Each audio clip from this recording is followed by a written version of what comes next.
Okay, countdown.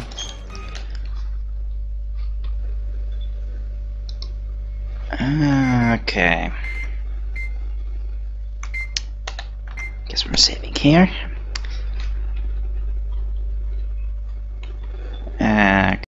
Okay. 3, 2, 1, go. Why did I start my own timer? Fuck that. Anyway, this is Spyro Hero Style 100%, and this is a 2-minute cutscene, so excuse me for not caring for the first 2 minutes.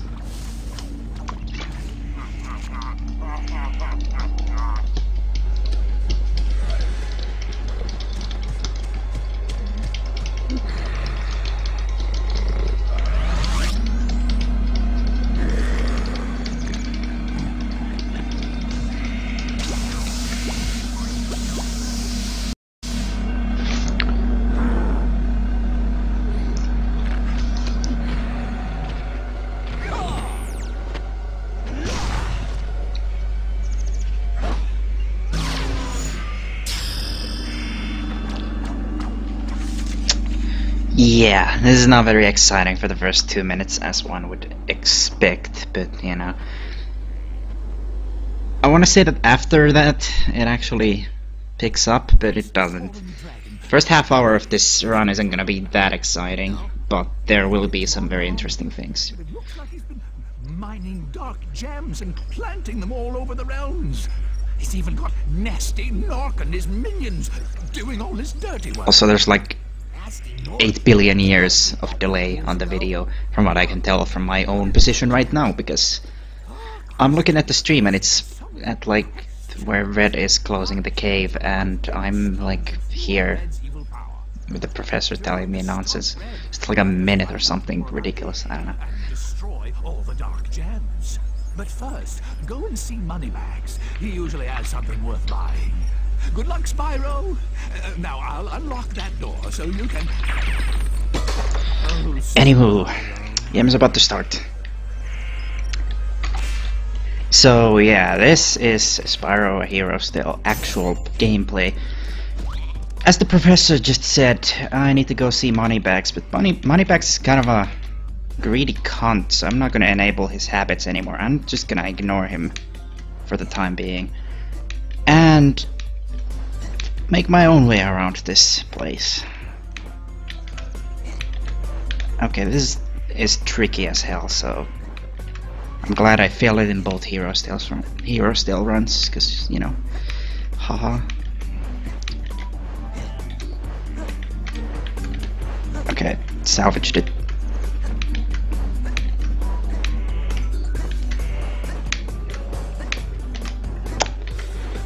Come on.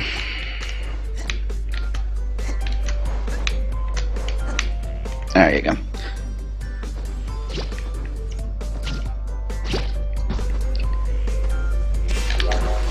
Alright, so just like in 80%, we start off the same exact way by getting swim in air, and we're going straight to Nasty Norc, except this time around I grabbed that light gem, because this is 100%, and that requires 100 light gems, 40 dark gems, and 80 dragon eggs, which is all the collectibles. And here's Nasty Norc, which is gonna be boring as hell, but as I said, the first 30 minutes isn't the most exciting thing, but because it's basically 80% with some things here and there. But after that, this run picks up and actually ends up being a really nice, interesting run. So I wouldn't blame you people if you just left for the first half an hour.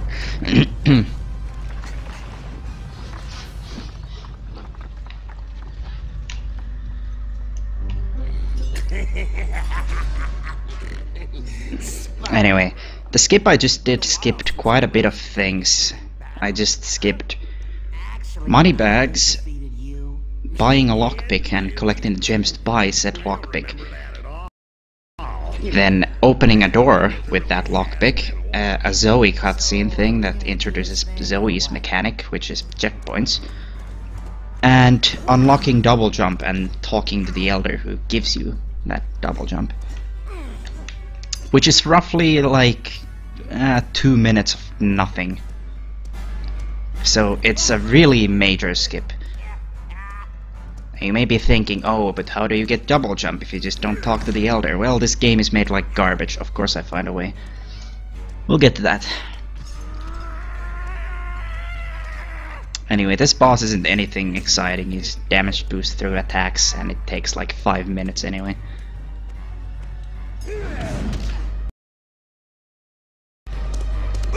It's not great.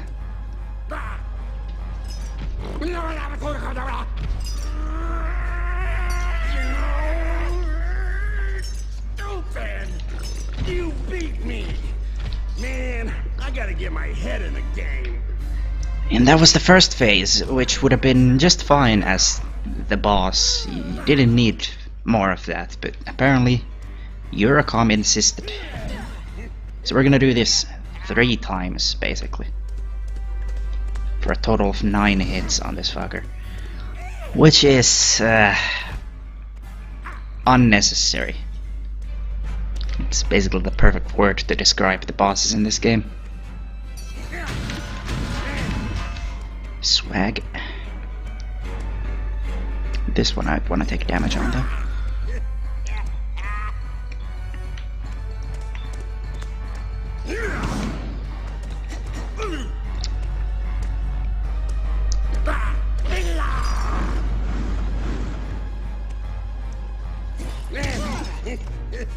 Also, I should probably mention that you're supposed to get 10 dark gems to get into this boss. I forgot that in both fucking runs, that last fucking attack.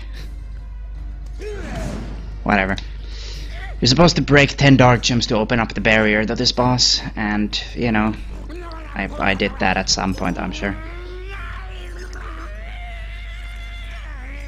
You also need 8 light gems to be able to enter Dragonfly Falls, which is one of 2 levels in Hub 1, which is the Dragon Kingdom. But we'll get to levels when we actually get to levels.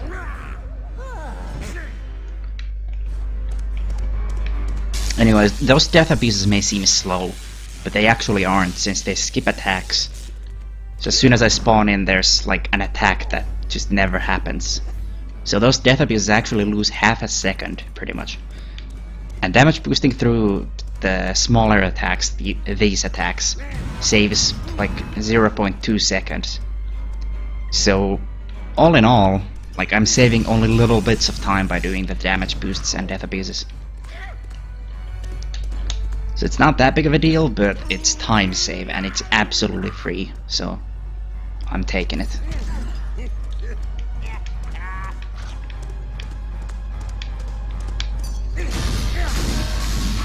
That's nice. Okay. Anyway, that's boss 1. Nasty Norc done.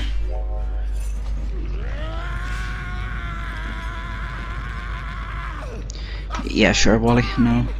No! This time you really defeated me. That stinks.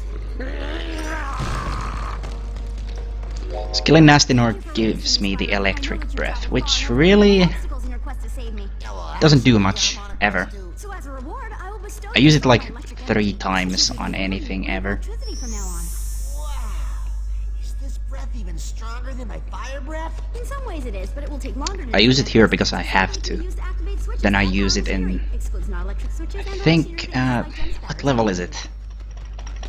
Citadel. I use it to activate it and open and do whatever with like electric switches. There's like 2 that I have to use.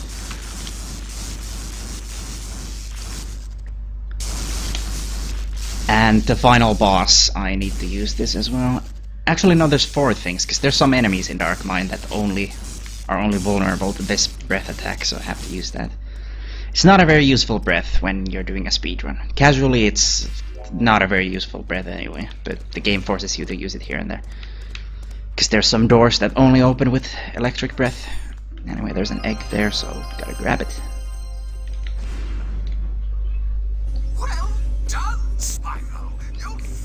So killing bosses grants you new breath elements, and the one that's worth the most is Ice Breath, which is the last one you get, because that can kill enemies basically instantaneously. You basically just freeze them and charge through them and you get the gems and they die immediately with no death animation or anything.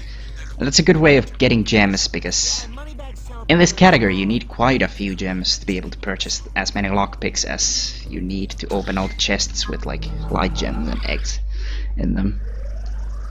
Which is, it's one of the reasonings for this route where you kill all 3 of the first bosses before doing anything else.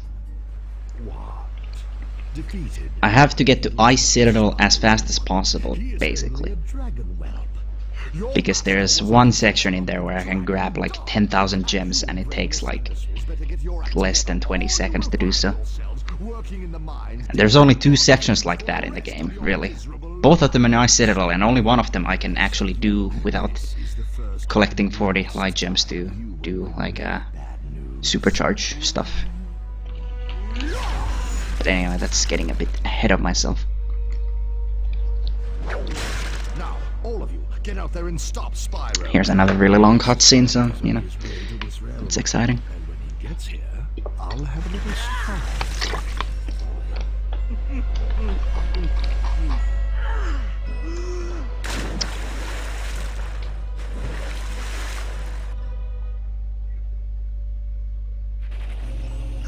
Spyro, I see you made it safely. Certainly gives the old system a thorough workout, eh? Yeah, right. Like being sucked down a giant drain. Matter transportation is still in its relatively early stage. But don't worry, you'll soon get used to it. You can travel back to the first realm from this teleporter any time. Just step inside and activate it and choose where you want to go. Alright. Anyway, now you're here. He's almost done talking, so we can get back to gameplay. About, you know, 20 seconds of it until we go back to a boss to do nothing. So here's how we skip to the second boss in Neptune. We just sort of ignore the fact that there's some solid stuff here and just, you know, make our own way through it, because the game allows for that. It's not very solid. Anyway, I have to float up in the water here a little bit to activate a loading trigger for the boss, like that. Because if you load the boss and then enter it from out of bounds, or just in general go around the boss cutscene, you can actually enter the boss without watching the cutscene, which saves like close to a minute, because the cutscenes in this game take forever, as everyone has probably been able to figure out so far. Anyway, that's a neat little strat to save frames. Technically that's not a time save, because there's an even faster but way riskier strat to this boss that I'm not gonna be doing, because haha, marathon. I wanna get through this today, preferably.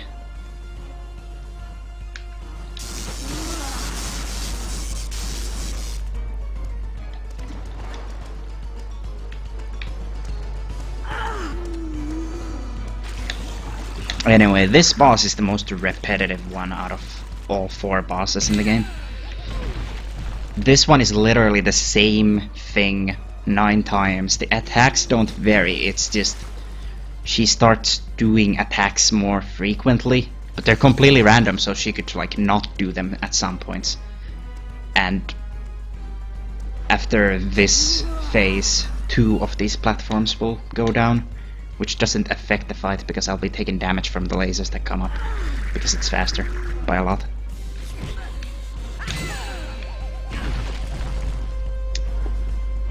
Anyway, this is also the longest boss, so you know, that's absolutely fantastic. By someone as small.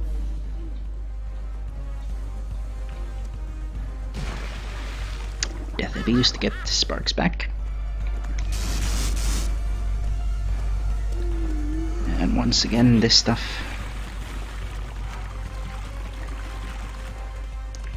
It's kinda risky to jump over the breath attack, because it has the wonkiest hitbox of like anything in the game. It can just hit you on the other side of the arena while you're just like chilling over here, and she starts breathing that shit. And she just hits you because reasons. Like, I've had that happen where I put the controller down, I was safe for like 5 seconds, and then suddenly I got hit by nothing. It's absolutely amazing. yeah, she's doing her attacks now pretty regularly. They're completely RNG, as in when she does them and which one she does.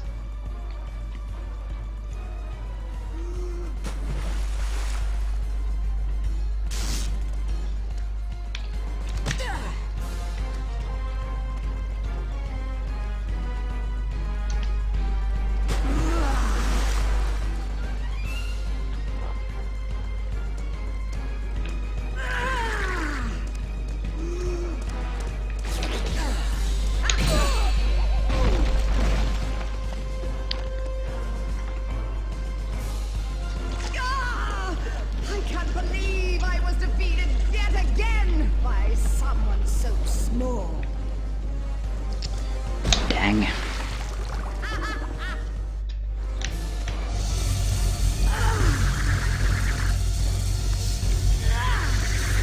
Anyway, you might be hearing some electrical noise right now. That's because those lasers that keep coming up after every hit, they're stored under this arena. Like, not under the thing I'm standing on, but like below the whole arena, like down in the water. Apparently. It makes no sense.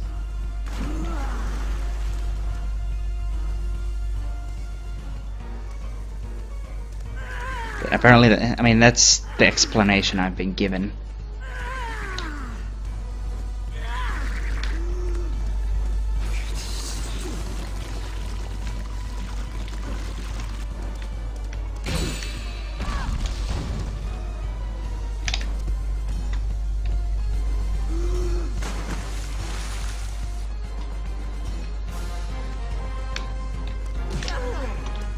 Right, it's time for the final hit, and it's the same as the 8 previously done hits. So you know, this is a worthwhile boss. Anyway, thanks for that. Here's a neat strat. Makes the cutscene blurry. It's exciting, but it also saves time. On the PS2 version, this is something that kills you, so you would never do it, because obviously. But on every other version, Xbox and GameCube, this is something that spawns you in the water without killing you. So you want to do this, because otherwise you'd spawn on this platform.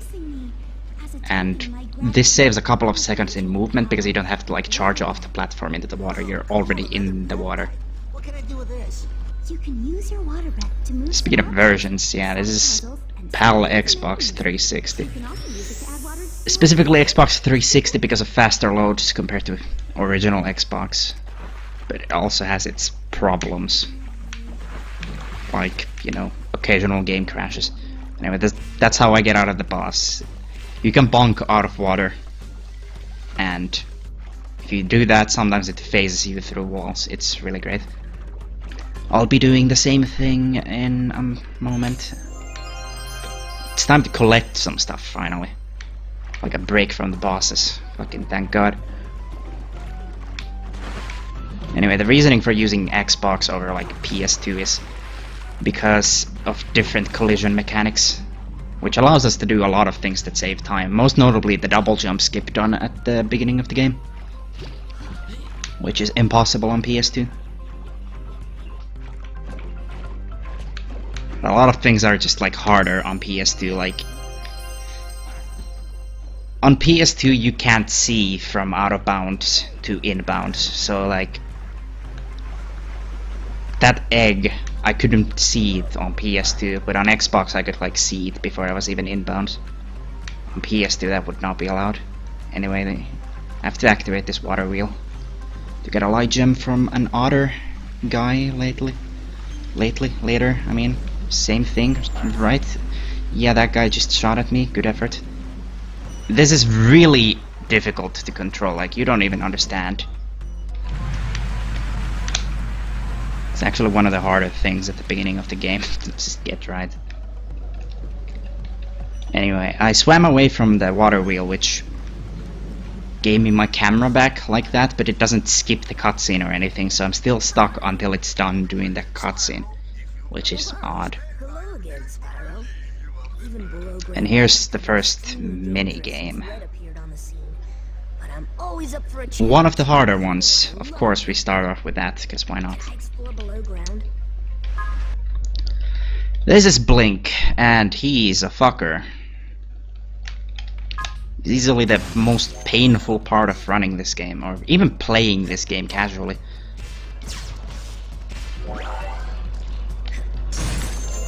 Because he doesn't control very well. He slides all over the place when on platforms. And some of his levels happen to be just incredibly hard. This is a good example of one of those, and it's only hard because of what we do in a speedrun. The only one that's hard casually, really, I think, is the last one. Which makes it even harder in a speedrun. Anyway, there's a platform I have to wait for, so I'm just gonna collect some gems. Because I can.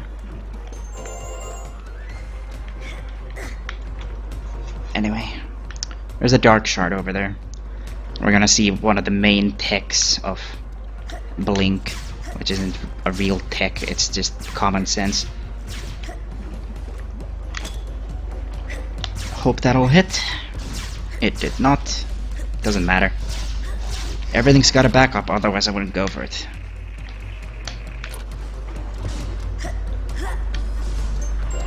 Got it. That's not gonna hit, is it? Fuck's sake. It was pretty slow. Could have gone better. Anyway, that's not the problem about this Blink minigame. It's the light gem challenge that is incredibly hard. Because there's an added section that is just... There you go, Spyro. I found a dragon. What? But I bet what you really want is a light gem, huh? Anyway, for every minigame there's two challenges. There's one for an egg and one for a light gem. And the light gem one is supposed to be harder every time, but for some it's way easier.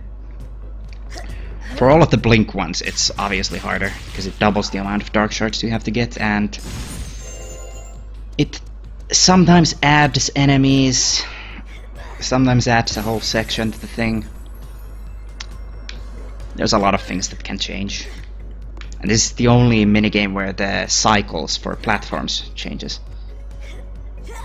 And it's only in the next section, so I can't stop to collect gems here. Like, this thing is coming down immediately instead of just like going up like last time. Anyway, I will attempt the same throw as last time. Hopefully this time I'll get it, because it's actually really neat to do. Actually, that's not something I'll trust. And I got it anyway, whatever. I'm better than I give myself credit for, usually, with these throws. Like, I don't expect myself to hit anything, ever. But half the time I do anyway. Anyway, there's a reason I'm actually collecting gems, and that's because I need a lot of them after this is over. Anyway, here's a cool strat. You have to wait for this thing to fall over completely for it to become solid, or you can just cheat. If you throw another bomb on top of it, it for some reason causes it to solidify, I guess. Anyway, yeah, I managed the quote-unquote God cycle. I just did that section as fast as possible to make this next platform cycle, which is a really, really hard thing to do, and it took me fucking over a year to get good enough at doing this remotely consistently. Not that I was playing for the entirety of that year, but you know. Get some more gems while I'm here. That should be good.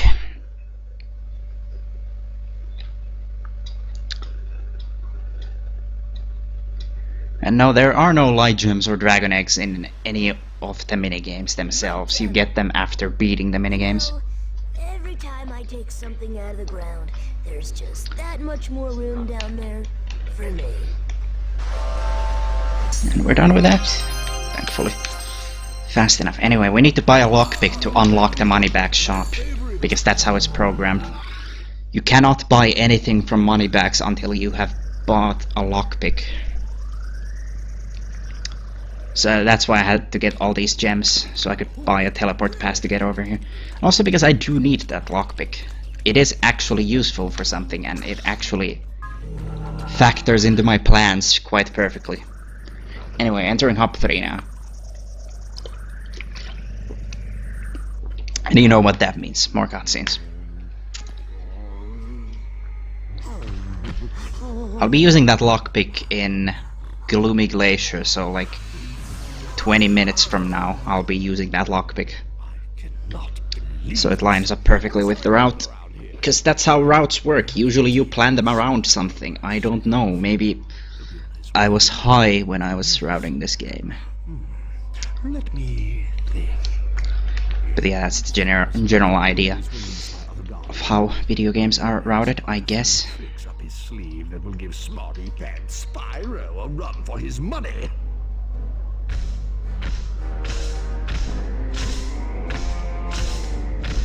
Now, you big lumbering dollop, stand guard over there and make sure nobody gets past you.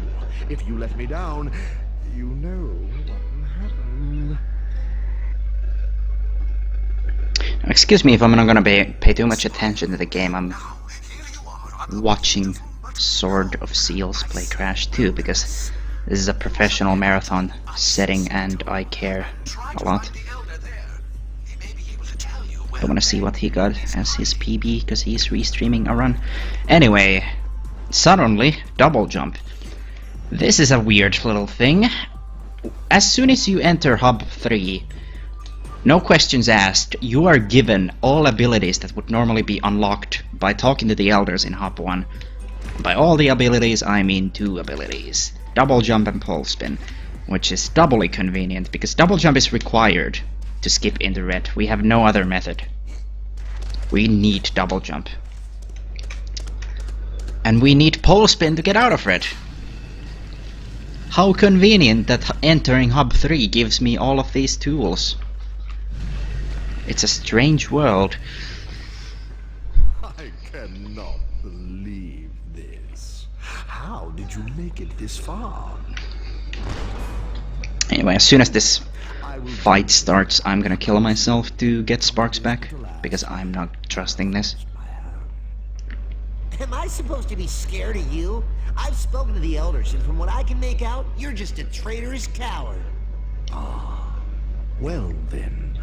Prepare, young dragon, to be taught a lesson or two. Yay. So this fight is, it's the hardest fight casually and in the run, but that's not saying much because every fight is fucking easy. And it's mostly difficult because of the ice. The ice means you basically can't do shit.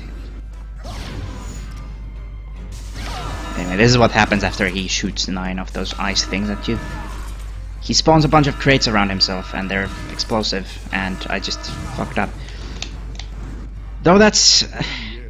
I don't know, it shows you what I'm about to do next. Using water breath stuns red, so you can use that to get some extra time to do some things, which I'll demonstrate during this phase if I can. If I can, cause it's RNG. I can't do anything about making this phase fast other than just like hoping. At least for the first crate. After that it's fully under control. As long as I don't act like a retard. And yeah, boss 3 is still no dark gems. I've skipped 30 dark gems and 40 light gems so far. Okay, he didn't fly up. Anyway, I can use water like this to stun him, which prevents him from flying up and avoiding the crates, which he can do that during the second phase, and only the second phase. And that's how you one-cycle that, safely at least. You could get perfect RNG and actually manage that without using water to stun him at all, but nobody is that suicidal.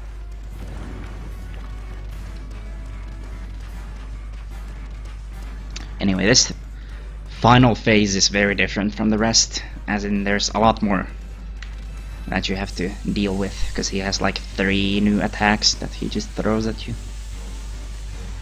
Get that fireball thing, he has this thing. I don't mind getting hit there because I do want to get hit at some point anyway.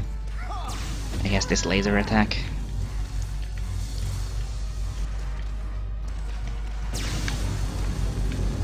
I want to be at green sparks leaving this fight. Optimally no sparks, but you know, green sparks for safety. And again, 9 of these and we'll be done.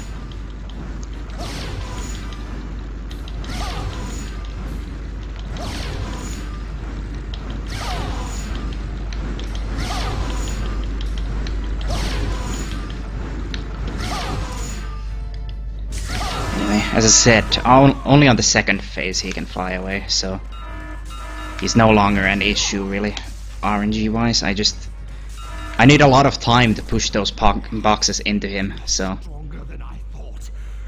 I use water breath for safety, because I haven't been able to one cycle this phase without it, ever. So I'm not gonna try.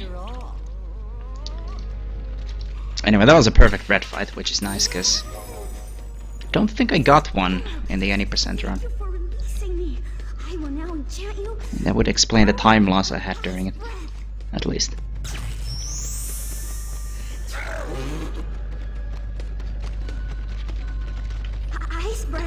Yeah, water breath is basically the most useless breath in the game.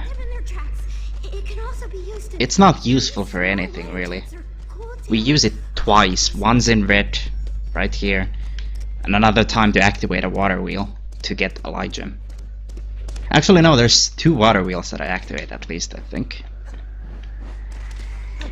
Anyway, here's where pole spin comes into play, which is another thing we just unlocked by entering Hub 3, which is essentially 2 big cutscene skips, because the elder cutscenes take a while, because they talk for fucking forever. So I essentially skipped both of them. The game thinks I've just talked to them already. It assumes so, at least. For some reason it doesn't assume I've talked to the Elder in Hub 2, which is the questionable part. Like, you'd think you'd get Wing Shield by entering Hub 3, but you don't. Anyway, we're finally free from the bosses. That's the 30 minutes of monotony done. Now for an actual proper interesting speedrun maybe, if I can get out of here. So I'm gonna clear out this section first, because that's what I wanna do.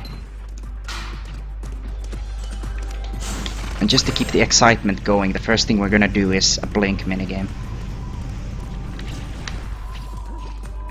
So go under here, get some gems while we're at it.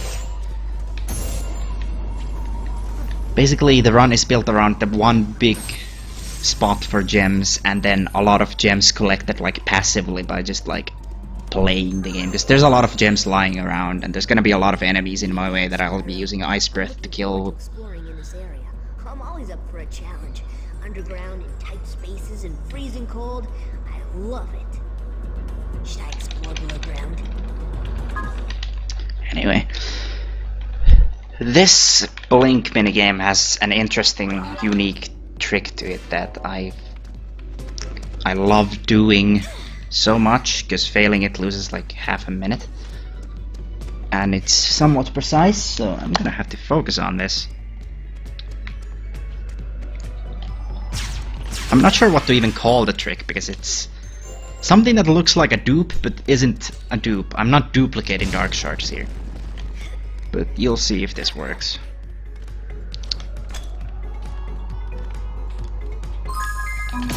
Okay. If you restart the minigame before that blows up, and if it blows up before the screen fades fully to black, you are given that dark shard and you get sent to the beginning of the minigame. This also works with quitting the minigame, but of course, obviously that doesn't help me one bit, that just slows me down. And now that dark shard is saved on me, like I have it now. It didn't get duplicated, as you might believe. Like, it definitely looked like a duplication, but it wasn't. That dark shard no longer is there, so I couldn't like go back and get it. And even if I could, I wouldn't. But that's about 2 seconds faster than just doing it the normal way and just like blowing it up and leaving that place and walking around to the thing. So it's not a very big time save, but it's a time save.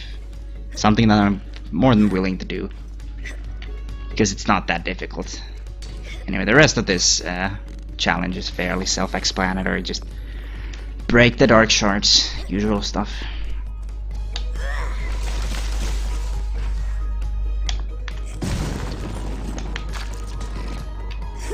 Using punches to just boost on ice a little bit.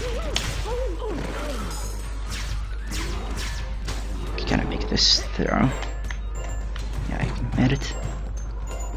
A lot of the Blink minigames are just completely about being able to throw things optimally and from as far away as possible, and making like really ridiculous throws without aiming. Because there are some throws that I have to like aim for to make them consistently, but I've tried to get rid of as much as possible of aiming, because of course it's faster to not aim. And I use, you know, first person mode to aim. Here you go, Spyro. I found you a dragon egg. Anyway, the light gem challenge for this is... Find you a light gem? There's 2 Blink minigames where there's an extra section added. It's the second one and the fourth one. This is the third one. It doesn't have an extra section. Same with the first one. It just has a bunch of new dark shards among the thing. So I'm gonna go here first to grab 2 of them. And get hit by the skeleton, why not? I broke that crate so I could jump on the other one to get up there without doing a ledge grab, because those are really slow. So you can do that thing to be an idiot. You can do that thing to avoid getting hit by explosions. You just hold the Y or triangle or whatever the hell. Anyway, this is kind of a pain in the ass. Okay, I made it. That section is really easy to die in. Also, I've only got 4 bombs left, so I better use those wisely. Because I gotta use 2 of them. And that's a good throw, and that's a good throw.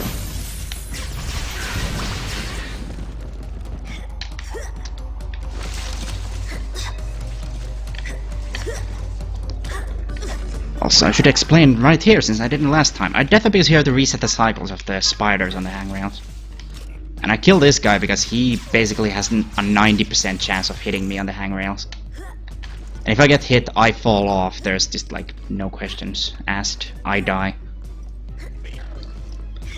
So it's a safety strat, so I can actually play this fucking game. Single segment RTA, you know? For ILs, of course, you wouldn't kill anything, you just hope. But nobody does ILs for this game.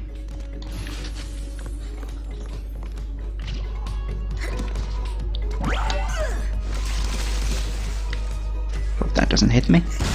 Nice. Okay, no ledge grabless, but ledge grabless is free for this thing. Okay. Okay. Getting that guy without aiming is sometimes pain in the ass. Also, that's hanging on to nothing. Anyway, here's a skip. Okay, nice. It's supposed to be hard or something. It really isn't.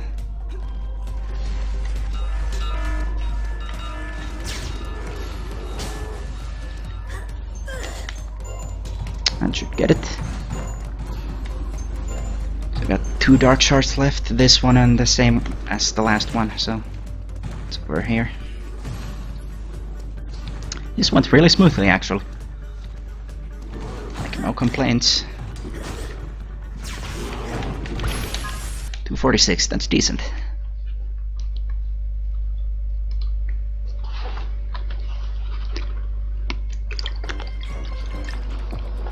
There, I found you a light gem. And that's that Blink minigame done. That's half the Blink minigames done. Back at any time and explore, just for fun. Only one of them really bothers me at this point, but all of them are kind of shitty. Anyway, I'm gonna cross over to here because there's nothing to collect in this huge area for me. There's no eggs, no light gems. There was that one dark gem that had a Blink minigame hiding behind it. Here's me just using the infinite jump a little bit more, which I haven't said too much about it, but this game has an infinite jump. That is ridiculous. So here's a thief. Let me see if I can get a quick kill on it. Okay, good.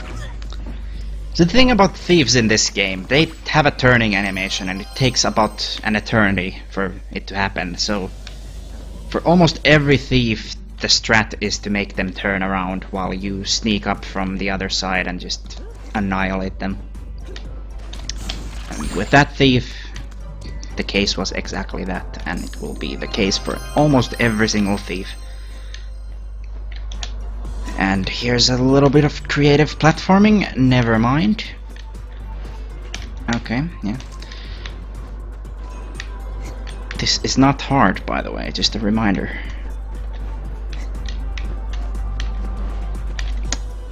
I have no idea what's failing here.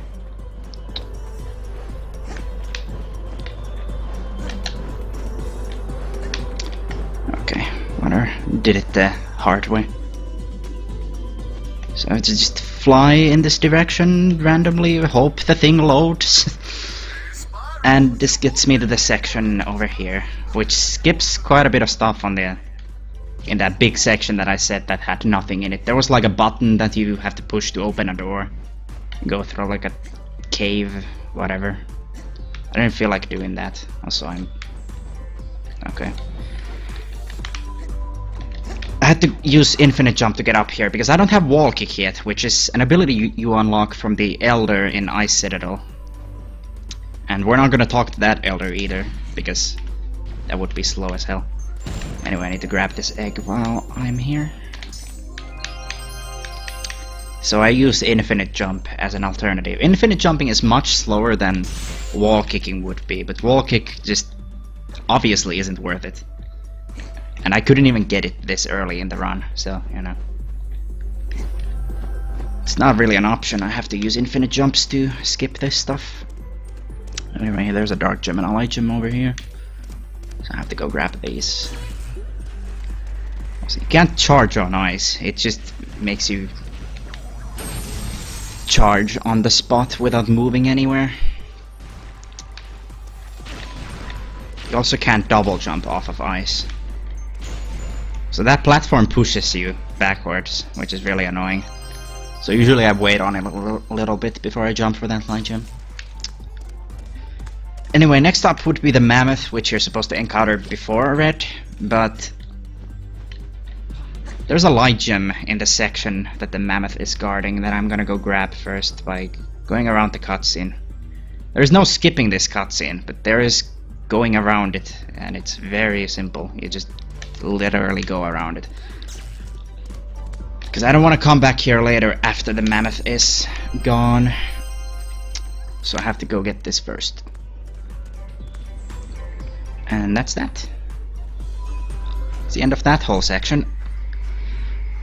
What we have left is Gloomy Glacier, which is the hardest level in the game. Just so happens to be the first full level that we're completing. Oh, fat chance. I've beaten bigger baddies than you. All I have to do is run around you a few times while I figure out your weakness. Then I just... Yeah, whatever, Spyro. Goodbye.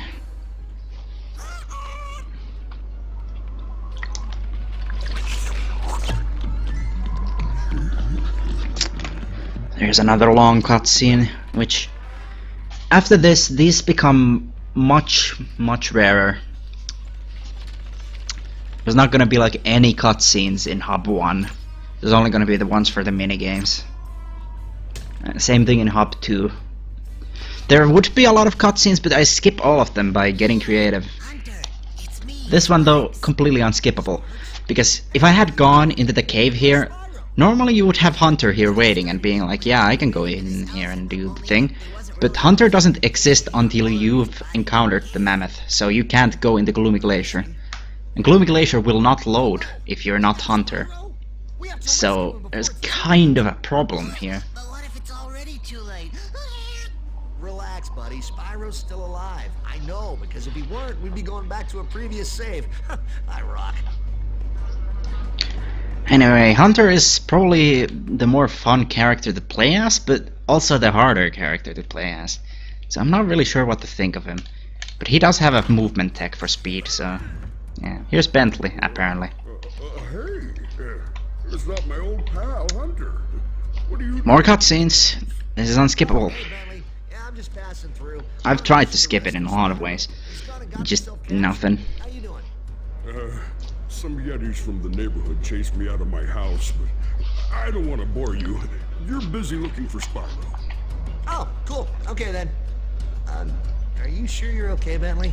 I could go in there with my bows and arrows and get rid of Yeah, I do love my bows and arrows, because that's how that word works. Grateful. My cave is through there, and you'll Right? Right. So this is the reason why I bought that lockpick ages ago, other than the multitude of other reasons that I said. I'll give you a reward. This is one of the important reasons. I need a lockpick entering this level. And also this is why I had green sparks after red. Also, let's see if I can get this. Yes, I can, because it's the easiest thing in the world. That's a little bit of a skip by doing some creative platforming, my favorite kind of platforming. Anyway, as Bentley said, I have to clear out his house before I can move on. So I'm gonna use my bows and arrows to get rid of him. That chest contains gems, so, you know, don't bother.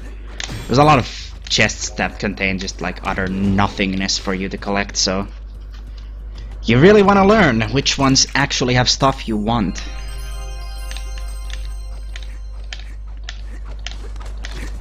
Okay, thank you. That's all of the Eddies, and now Death Abyss out of here.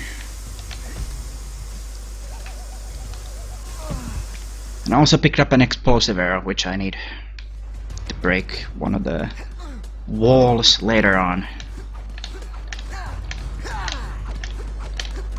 Talk to Bentley and he opens the way through, as well as gives me a light gem. Thanks, pal. So, you know, Let me help you with even if I found a way to get through here without him, which I have a way actually, I found a Bentley skip. Something that any percent runners in 2014 would have been excited about. Oh yeah, light gem. Okay. Can't do it in 100% because you kinda want that light gem. Kinda. Good luck with finding Spyro, old buddy. Anyway. So here's a unique thing. This enemy drops lockpicks. So basically that enemy just drops 500 gems. But there's a reason that enemy does that, obviously. It's because lockpicks aren't really exactly easy to come by in this place. Anyway, that was fast. I'm proud of that, that was really good. I hope the rest of Gloomy Glacier goes really well, because so far it's actually been pretty fucking good. Of course, I haven't even started the level proper yet, so you can go either way from here. Anyway, here's a little shitty room where you have to kill 12 skeletons to move on. The skeletons themselves are completely random, as in they just like hit you when they feel like it. So you want to jump kick into them like that, because that's usually the best way to deal with them. It kind of surprises them, you know?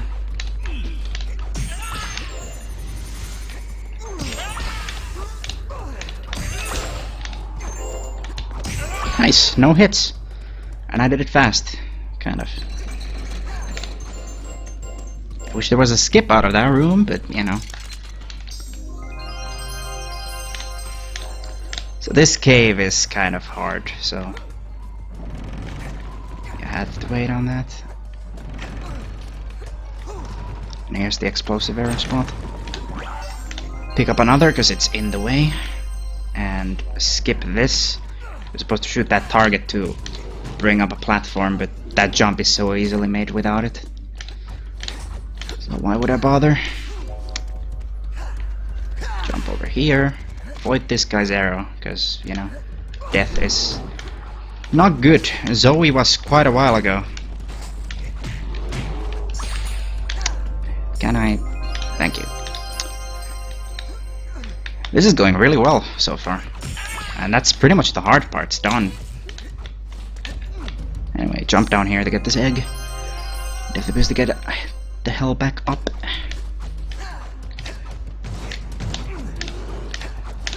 Anyway, these bats, if you aggro one of them only one of them will ever come after you. That was a great move. Good job. I was trying to... the jump kick is the same button as the stomp, so you have to time your stuff really well if you try to kick out of a double jump. But yeah, that's how you avoid those bats. You just get one of them after you. And this is the last section that's really a pain in the ass. Kind of. Because this guy. Okay, good. Nice. That jump is kind of hard to make sometimes. Okay, the bricks fell, which means I'm safe to go. This is a really good movement too. Like I'm doing as much jump kicking as possible. And here's a Sparks minigame. First of its kind, but it's the third one in the game, so yeah. We don't do any of the minigames in order from 1 to 2 to 3 to 4. We do all the fourth ones last because Hub 4 is naturally the last one we enter, but that's it. And here's the Sparks movement tech. This specific rhythm on the trigger.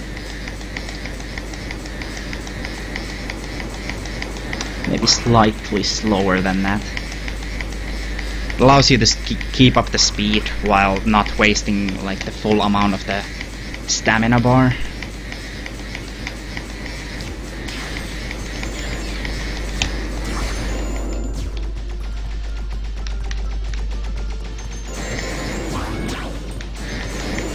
So these are good opportunities to gather some gems for free. Because this is an auto-scroller essentially, with some semblance of movement. So while you're not doing the movement, you might as well take some time to just kill some enemies, because some of them drop yellow gems, which are worth 100 in this game, as opposed to the usual 10 in most Spyro games.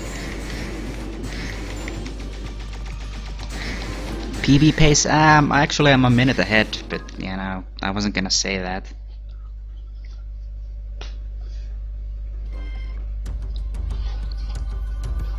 Here you go, Hunter. I mean, the last 2 segments have been best segments. Should I try again to see if I can find a light gem?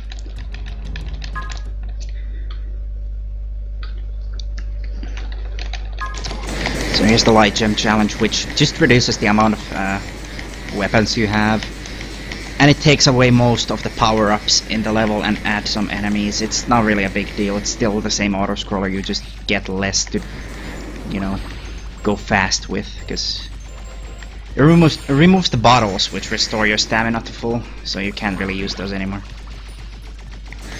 So it becomes more about collecting gems, because you can downtime and all that. Got nothing better to do with my life. Some enemies do still drop power-ups though.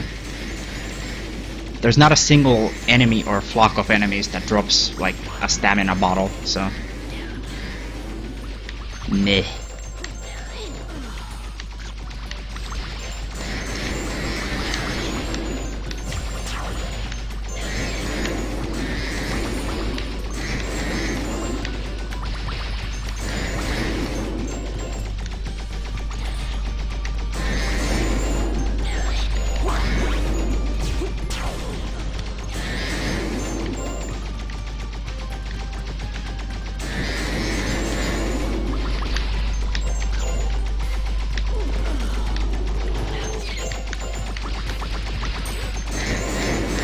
That's a lot of fucking gems.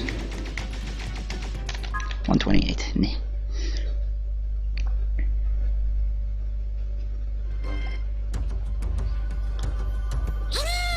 Okay, Hunter, I got that. Yeah, Ty, I mean, you've just joined to see all the exciting stuff. I'm about to go to I Said It All and then clear out Hub 1, Hub 2, and Hub 3. Which is all the things in this game that actually matter. Everything else is kinda irrelevant. Except this has been an exceptional Gloomy Glacier, so that's kinda shitty to miss. In fact, I'm probably gonna end up being a minute and a half ahead of my PB, and some of Best's probably. Just the beginning of the run was shit. Everything else has been like fucking phenomenal. Anyway, can I get this skip? No, I can't. Doesn't matter, it's fucking random. I'm glad that I don't have to go over it.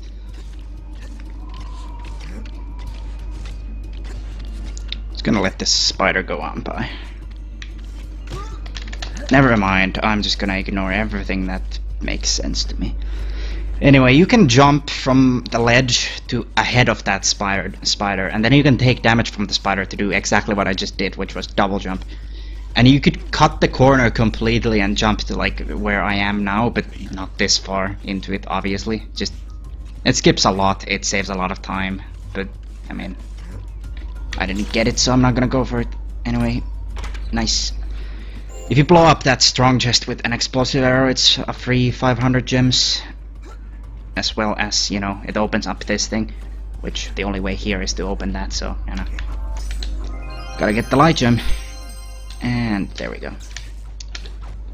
Besides missing that very last trick, it's been a fucking phenomenal Gloomy Glacier, probably a best segment even.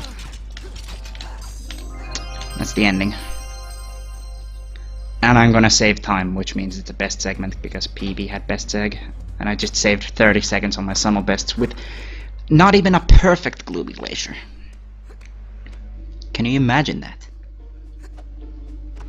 I'm a minute and a half ahead, just like I said I would be. Spyro, you okay? Oh, Hunter, am But I'm 2 seconds behind my sum of bests, which means it's only 3:17 pace. Haha. Ah, very funny. But it would be fun to get the world record here too, just like a new beginning, because that would mean the practice actually finally paid off for this fucking game.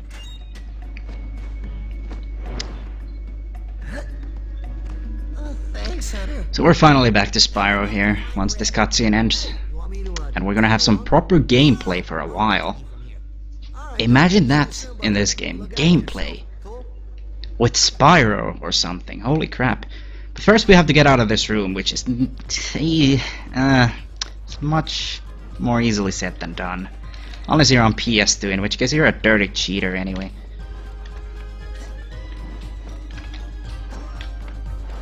Okay, good. I have to do these very specific infinite jumps in these very specific spots to get out there. And then I use my face to switch to fucking electric breath. Fucking Christ, okay. On a PS2 controller I'd be doing double claw, like left and right hand claw. But on Xbox controller that's not gonna work out too well. So yeah, I have to use my face every now and then when I'm gliding. Because I have to keep pointing forward on the stick as well as holding A. So I can't really do much. Get hit. Okay, thank you. I want to drop to as low to a sparks level as humanly possible. Anyway, I just got the double jump power up, which only lasts for a set amount of time. So it's not something I would, you know, use that much. In fact, I only use it here once. And that's to get all these strong chests, all of which contain 500 gems, which are gonna be doubled, so it's 1,000 per chest. This requires some talent to get fast at.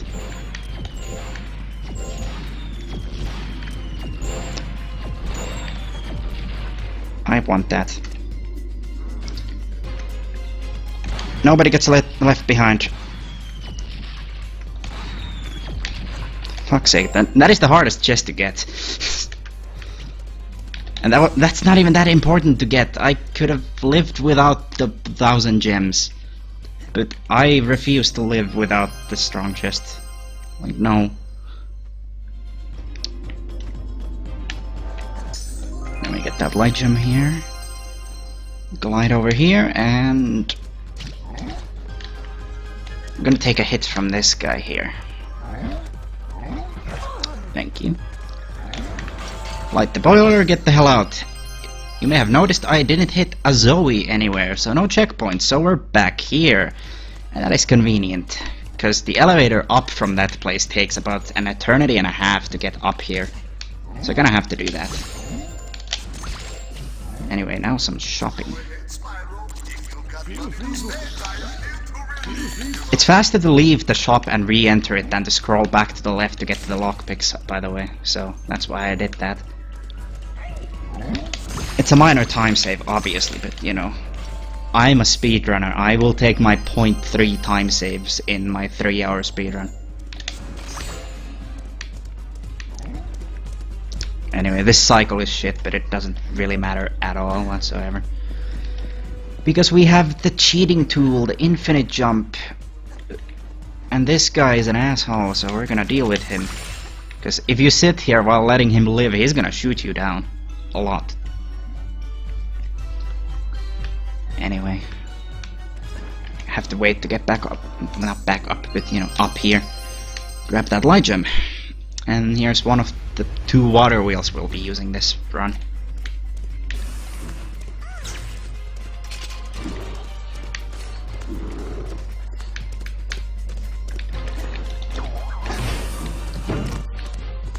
Okay, another boiler. I have to light every boiler in this level. Gives me an additional light gem. While some of them already give me light gems just by lighting them at all.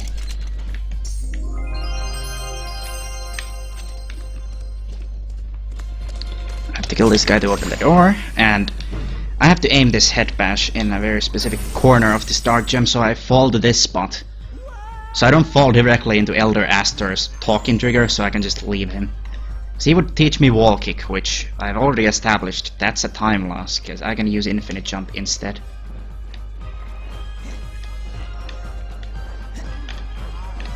Like, you can tell that this isn't as fast as wall kick would be, but Elder Astor talks for quite a while, so... yeah, no. Is this playable on Xbox One? Probably not. I wouldn't know, but I would probably say no.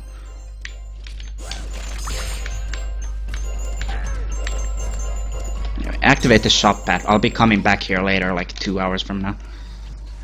Something like that.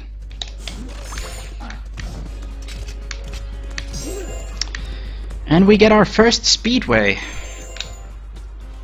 And in speedways you play as Sergeant Byrd instead of Spyro, which is... it's not that bad when you fucking get down to it, but it's... it is what it is. So just like any other minigame, there's 2 challenges. You have the Dragon Egg and then the Light Gem, and... speedways are the only ones where the light gem really isn't harder at all compared to the Dragon Egg challenge. Anyway, the Dragon Egg actually is harder for this one. Like, doing this optimally is way harder. I'm not at all exaggerating. Okay, here's the thief. Okay, hit him. It's fine. Did I get the bird? I don't think I got the bird. Yeah, I'm missing one bird. It's fine. I can go back there as I loop around from here. Anyway, as you can clearly tell, the main difference with Sergeant Byrd compared to Spyro and like previous games speedways is that he has this rocket launcher thing going on, so I can use that to target enemies from afar. So I have to wait for these things to count down. If I kill myself before they count down, the game just says you fail with like all items collected, which is something that kind of infuriates me incredibly much, but you know, whatever. Not much I can do about it anyway.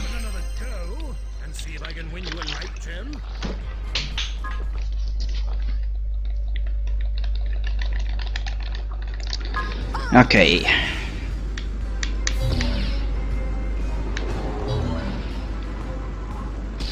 As I said, this is much easier than the Dragon Egg challenge. Though this room can be kinda hard.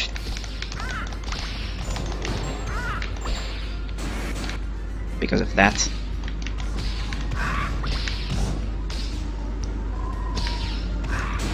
That took way longer than it should have. I should have shot that Yeti. As I loop around, I'll shoot him.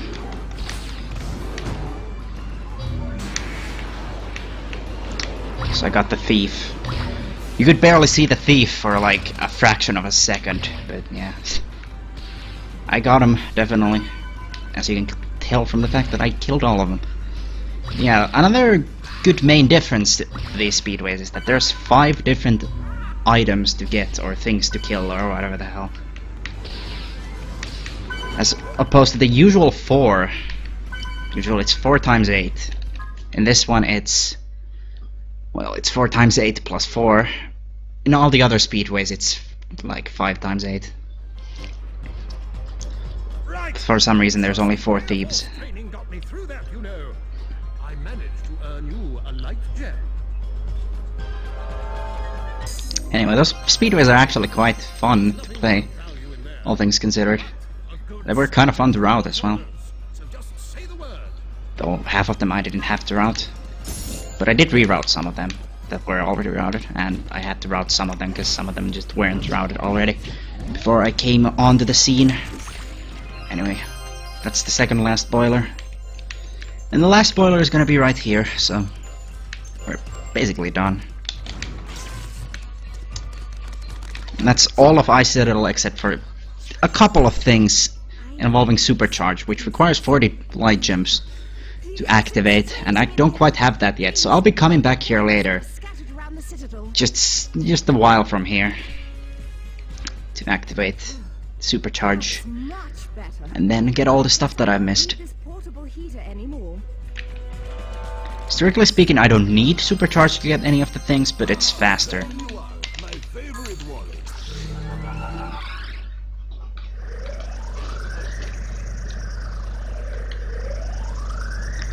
Anyway, now we'll return finally to Hub 1 with all the abilities unlocked, and we have the keyring to hold 3 lockpicks at a time, which I never really mentioned that, but that's the reason we need that gem route.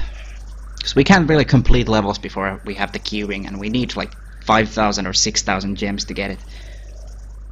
Anyway, start off Dragon Village with a bit of infinite jumping.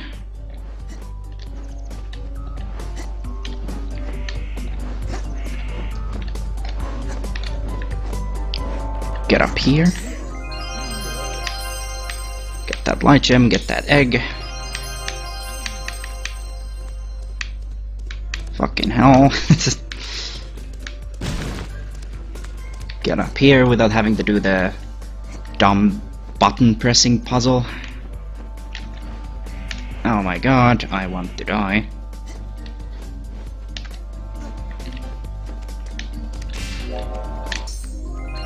Oh my god, why? Why are you spinning around? Anyway, second speedway. Right after the first one. The third one. And now we're doing the first one. And I happen to be both of those things.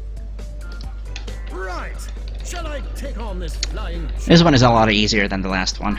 So, yay, I guess. Usually I like tie the IL world record for this, which I hold anyway, so whatever.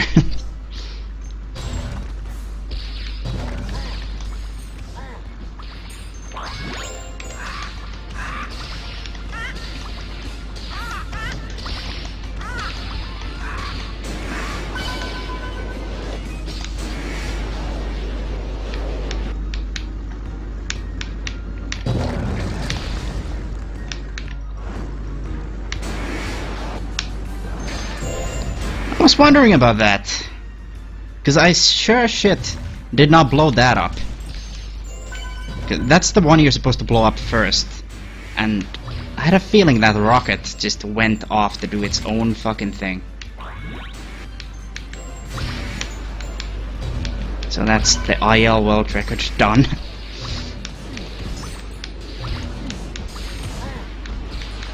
Anyway, this isn't really slower because I missed that guy, because once again it needs to count down the items.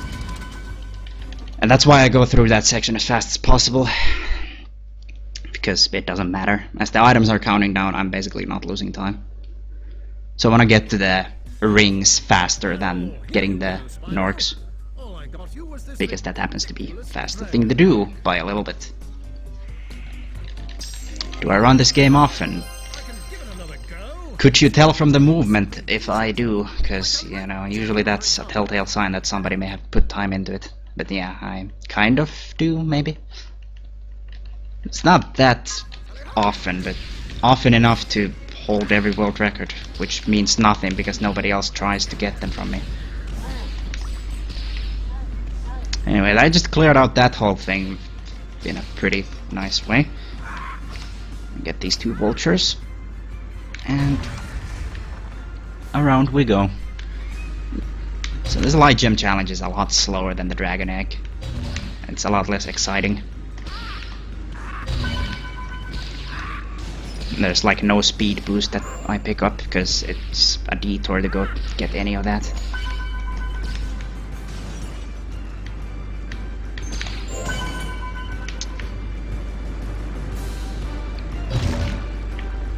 Anyway, this section is kinda neat, I guess.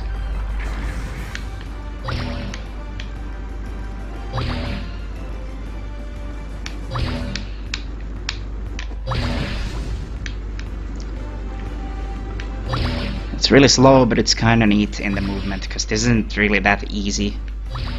It's not that easy to drop into a ring without boosting at all, or like having the thing on, I guess, and then just actually having it so you hit the goddamn ring.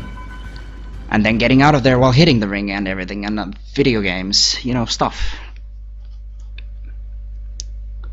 Play it once a week or every day, yeah. Fair point, I guess.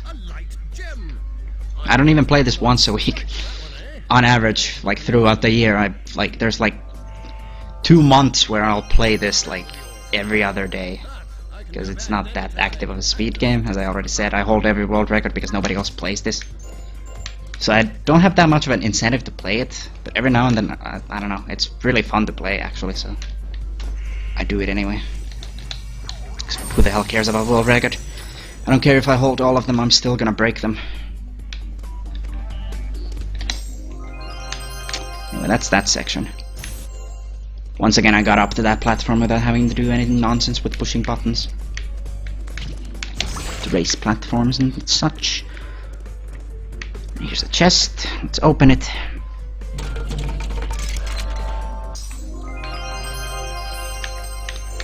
Okay, so all the cutscenes are still here since I never watched them, so I'm gonna avoid this door because it would activate a cutscene. And that's why I have to go do this. Oh my god, you fucking dick. That's not a big time loss, but that is utter bullshit. It didn't give me my double jump for no goddamn reason.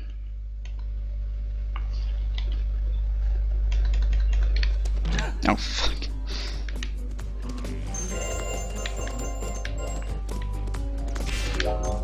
That was so perfect too, like I got the perfect amount of height. I could have cut the corner as tight as humanly possible, but no.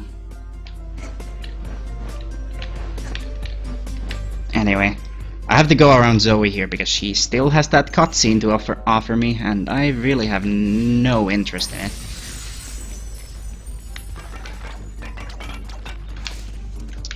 That's the problem with never watching any of the cutscenes in this hub. They're all still here.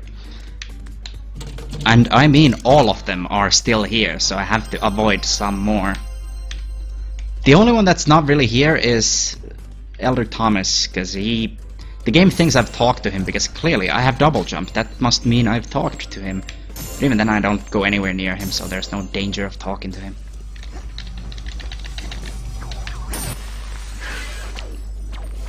Anyway, I'm basically just going through the level as intended, except now I'm gonna break tradition and, you know, do unintended. That's a very easy jump to make. I don't know why they made it so easy, but hey, helps me, doesn't it? Will it load? I do want to get, like, up here. There's a chest I need to get.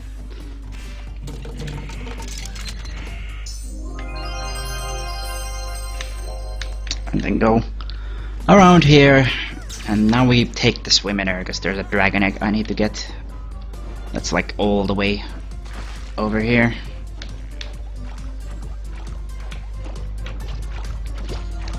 And that's actually Dragon Village completely done. I've collected every item. All of the items.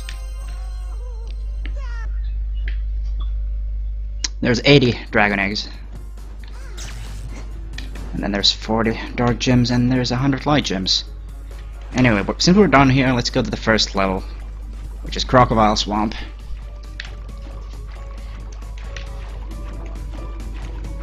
I'm gonna attempt something that has been failing me lately. We'll see if it works. I'm gonna swim under here to keep loading the next chunks.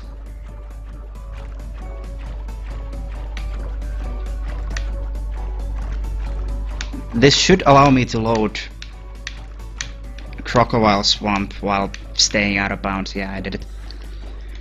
And that makes it so I don't have to like waste time like swimming over like a huge wall to get out of bounds, so I can just stay at the same level.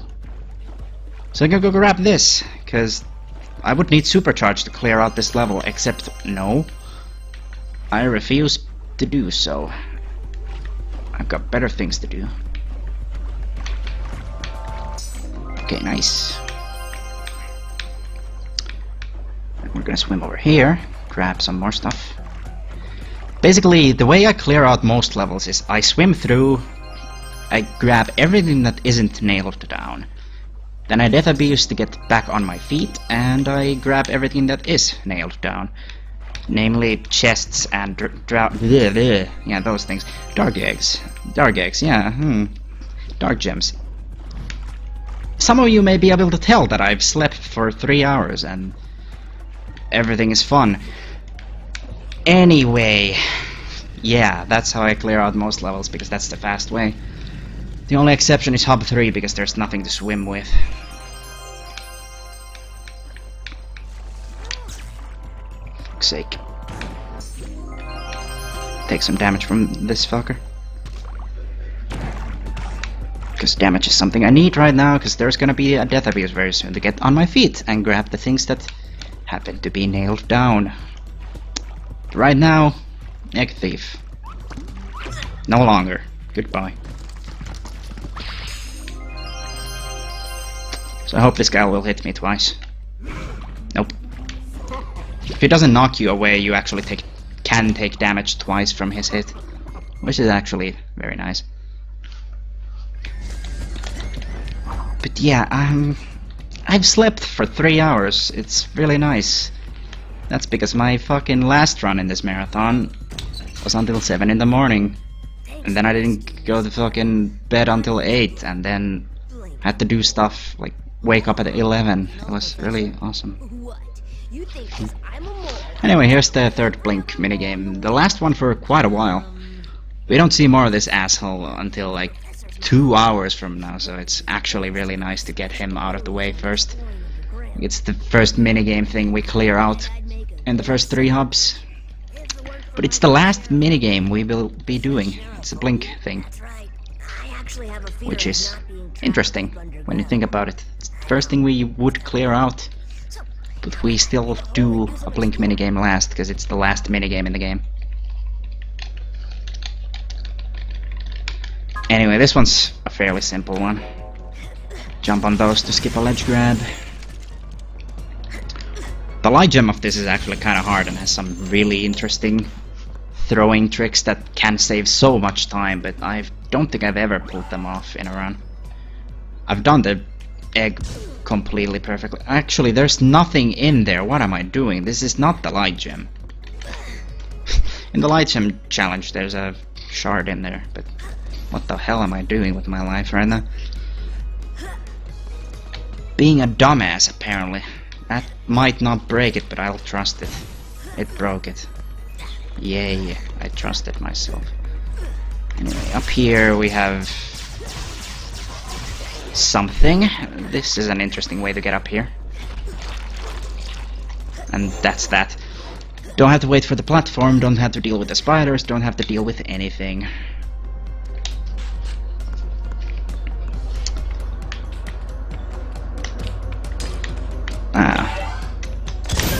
Yeah, I knew that would happen.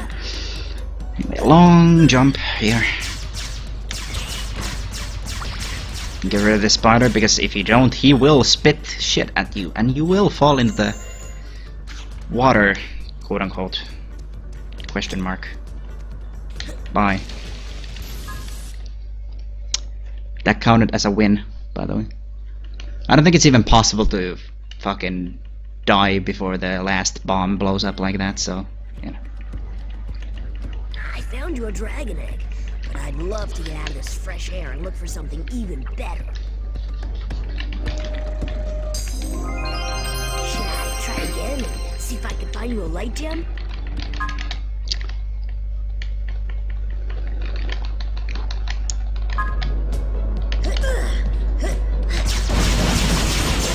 Hopefully this will go a lot better than the freaking, what do you call it, dragon egg? Yeah, that thing. This time around, yes, we do this. How about?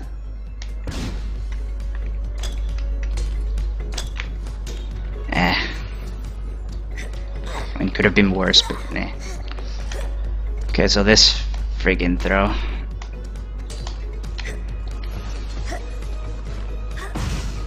Didn't get shit. I'm gonna take my sweet time breaking these. I'm really gonna take my sweet time breaking these.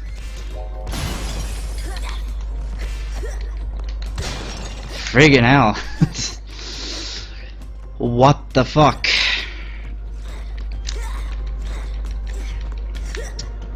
Anyway, same as last time we used this thing. Okay, the spider died. That's actually a really good thing, because that spider is the one that can actually hit me sometimes. That should get it. Okay. Now, fuck you. Anyway, jump on that rock to skip a ledge grab. That's the extent of optimizing blink movement. You just do as few ledge grabs as possible. Okay, let's see if I can make this legendary throw. I am actually a legend. I think I threw it over the dark shard, I think.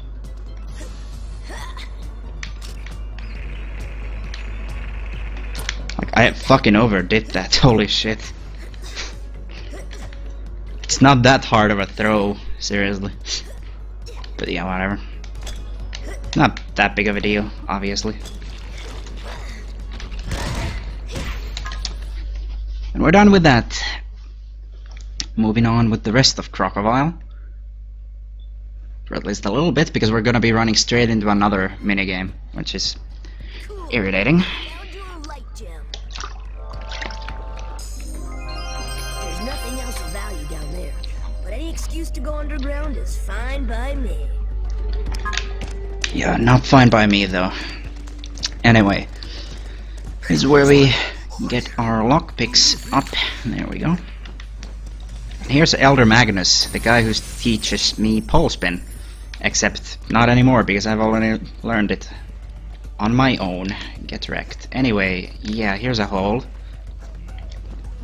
And I'm gonna wait for this to load, because you will fall through that floor if it's not there.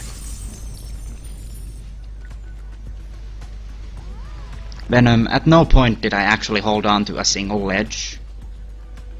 Do you mind? There's an inconsistency with your joke. No thank you, stranger.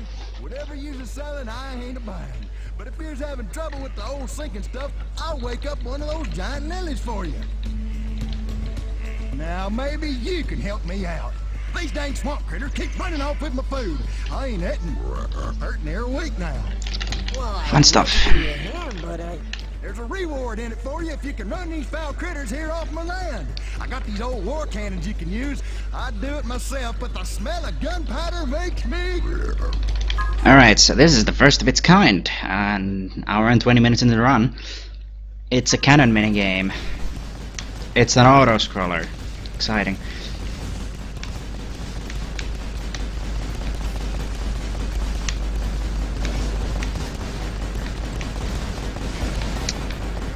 This is the only one that isn't really an auto-scroller, I think. You can actually save and lose quite a bit of time on these, depending on the spawns, so...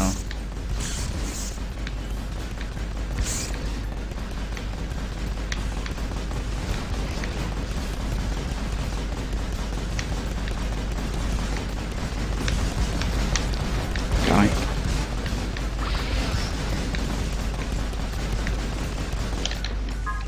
Yeah, I lost like 2 seconds there. Dang.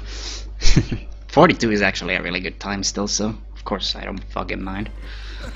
It can go way worse. You can get like a 50 if you get really shit spawns. Promised you a dragon egg. I would have had it myself, but the dang shell on this thing's hard as a rock. Hey, why don't you try her again? See if you might win your light gem. Right. This is the same as the dragon egg. You can lose time due to shit spawns. It happens a lot less often on this one, I find.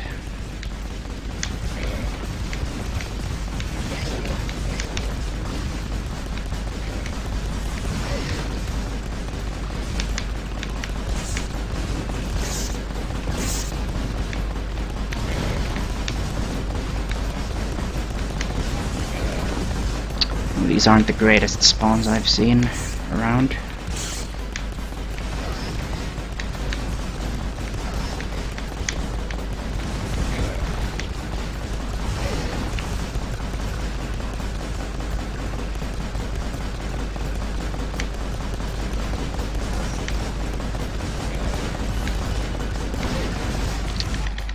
$51, that's fine. You can stop 50.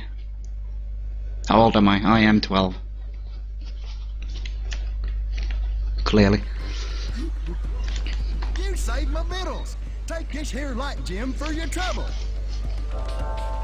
Hey, I ain't got nothing more to give you, but if you're having fun, you can go again. I mean, if that's what you really want.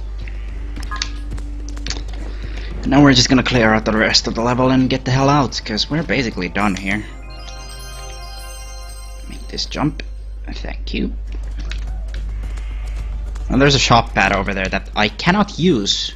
There would be a better route that would use that, but that shop pad forces you into a 12-second long cutscene, which ends up making it a lot slower.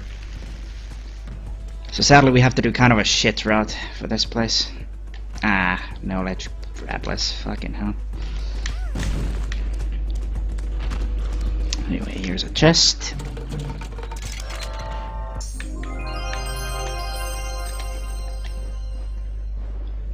I'm just gonna cut the corner by getting over here by doing this. Hello. Death Abyss out of here. Naturally. There's nothing more here to collect. You may have noticed that a lot of these levels are really... They got a lot of open space where there's just nothing. They're really big. And there's just a bunch of gems and enemies here and there. So if you know where all the items are, this is actually a really short game, but if you don't, this is a very long game to play through casually. To 100% at least.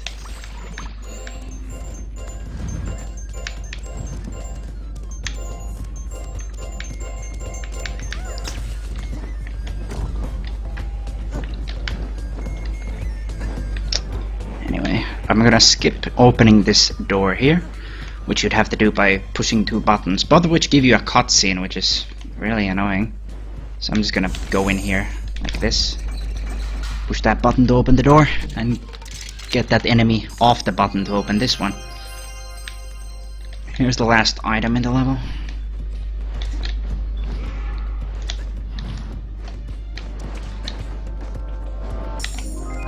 Death Abyss out of here.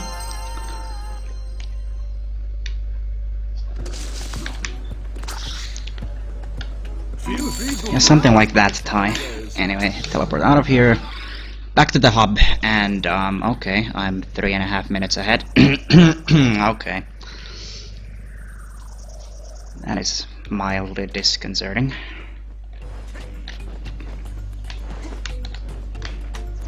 Not because I'm 3 minutes ahead, but because my PB is so shit that it would let me be 3 minutes ahead.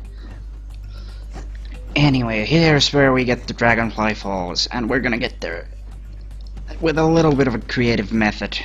Here's the ball gadget, and under it is a trigger. I will fly into said trigger, and this skips 2 things. The cutscene with the professor, which takes an eternity. Holy shit, is it a long cutscene. And the other thing is the ball gadget actually activating. So, you know, when you activate a ball gadget in this game, it closes in on you and puts you in the ball gadget while it does some stuff and whatever. it skips that animation, so that's like 2 counts of super speedy.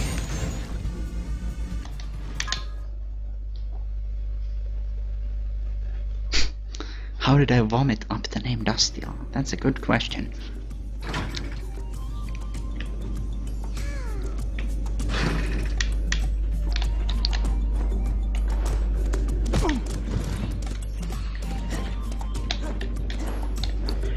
Okay, get up here because there's a chest.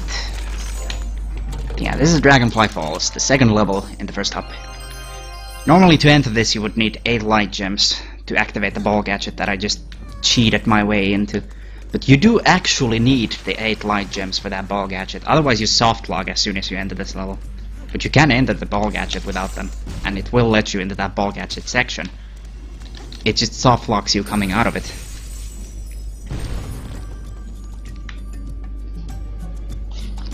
But yeah, this level is fairly straightforward. It's the same as most other levels. You swim through it, getting everything that is nailed down. Then you go through, get the chests, get the dark gems. Here's where we get our swim. It's gonna pop out of bounds real quick. Dive down here.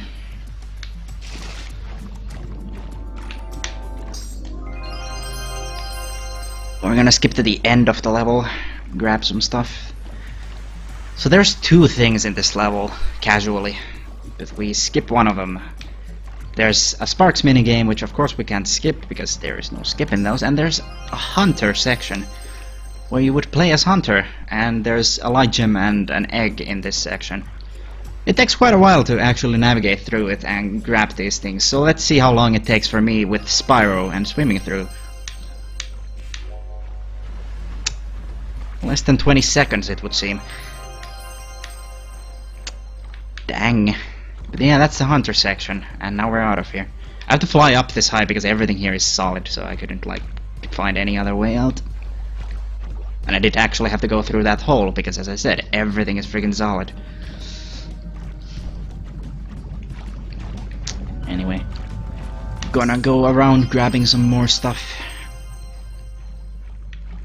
Like that light gem, and here's a chest. Now I have to get out of swim to get the chest, so real quick we're gonna pop into a walking state. But that's only temporary, because it takes me about like 5 seconds to get back into a swim, if the game would work. There it is. Using more of that bonk out of bounds swim in air tech. Because if you just jump out of water while charging at a specific angle and you bonk into a corner like that, there's a good chance that you're going through that corner. It's really easy. I would recommend trying it casually to find exactly how easy it is. Because it is ridiculously easy.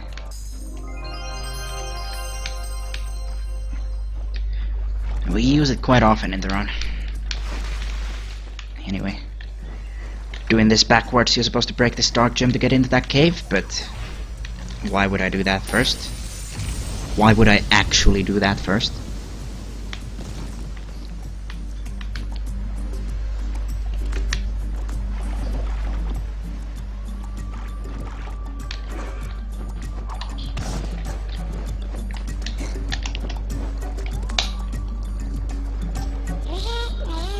Give it up, Spyro. You'll never fit through that crack in the wall. So you want me to go in there and do it for you? So here's the first Sparks minigame. For me it is the second, but in the game it should be the first. And as such, it's as easy as you'd expect. Though difficulty doesn't work like that in this game usually.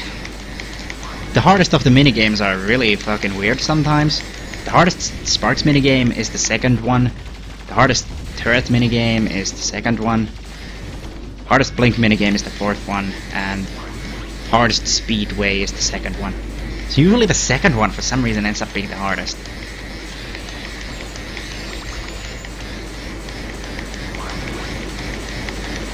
It's quite weird.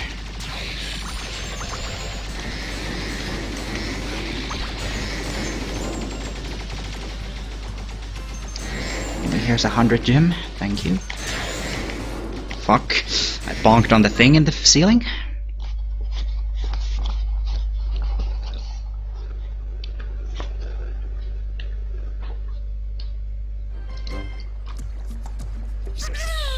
There's a dragon egg. Are we done yet?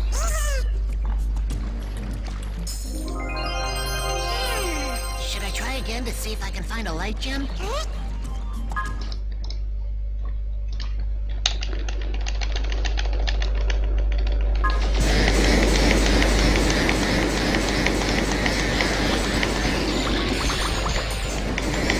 Getting some 100 gems, because there's not going to be any stamina bottles to recharge my thing, so I can't really keep going fast throughout. So I might as well take this time to grab some gems. I got the time for it.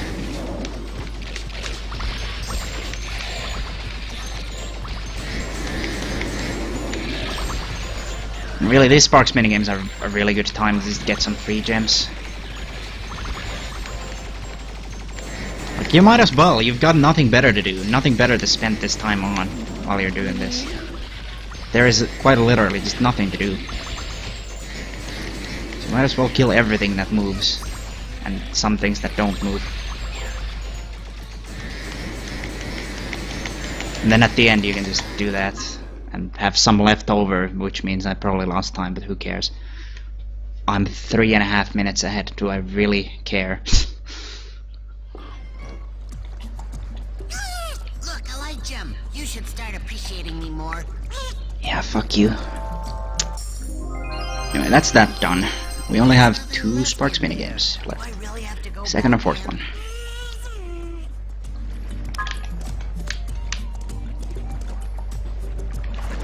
Both of them are really eh. The second one isn't even that hard, but it is the hardest. It's the only one I've ever died in. Anyway, once again backtracking. Up on that ledge where those boxes were, there's actually a thing we haven't seen yet in any of the levels, but there's quite a few of them in this game.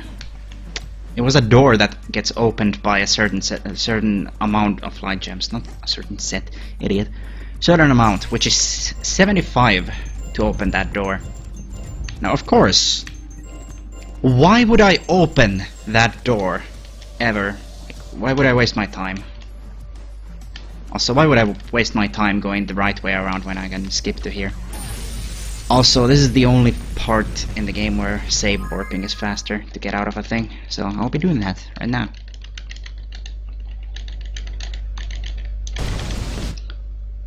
I had to wait for it to auto-save before I could save warp, so yeah. Also, as soon as those ellipses appear, I can actually start menuing there, even though the, you know, the menu hasn't even appeared yet. Or like the thing that says press start, which is a bit strange, but I can do it, so I will do it. Anyway, I'm gonna be naturally swimming in the air to get into that section that would have those, not have those, have that door that requires 75 light gems to open. I think there's 4 of those doors, 1 in each hub. The one in hub 1 is 75 and it's in this level. The one in hub 2 is like 25 light gems to open, which is pathetic. And that's in Coastal Remains. We'll actually be seeing that door quite soon. Third one is in what do you call it? Frostbite Village, and it requires 95 light gems, so it's casually one of the last things you'd be doing. Get that thief, and while he's dying, let's not wait on his egg and just go grab this. And his egg will have spawned by the time I get back. And yeah, the last door is, for some reason, a 45 light gem door. And that's in the last level, or second last level, in Dark Mine. And that makes no sense whatsoever, but hey, whatever, man. Do whatever you fucking want. I don't care. Okay. Maintaining the lead. I am 347 ahead. How long would this take without glitches? Forever, basically? Well, the world record before infinite jumping got found was 5 hours and something. Which isn't glitchless, but it's close.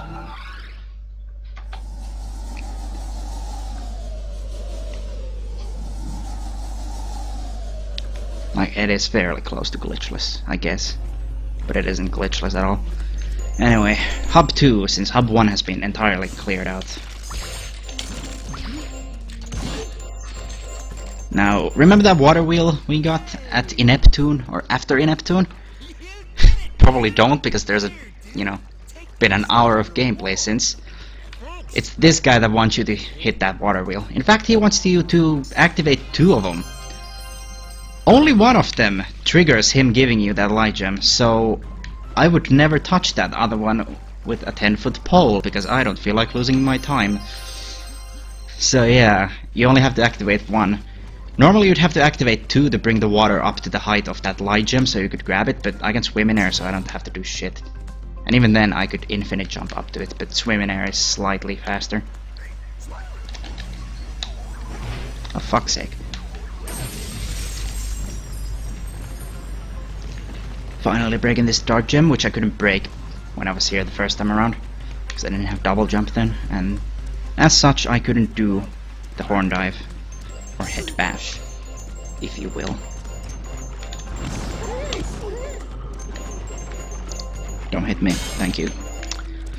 Okay, now I'm about to enter my first level in this hub called Sunken Ruins. Once I get up here, which I won't, apparently. Okay, what the hell?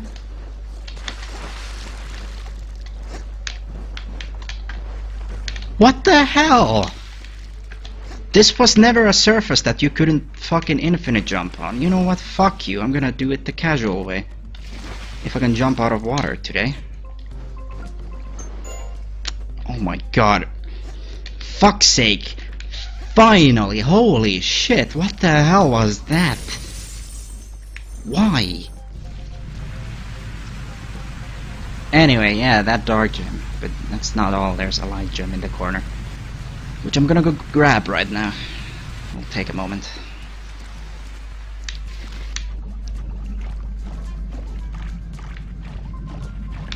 Swim through here. No, oh, yeah, wrong thing. I was wondering.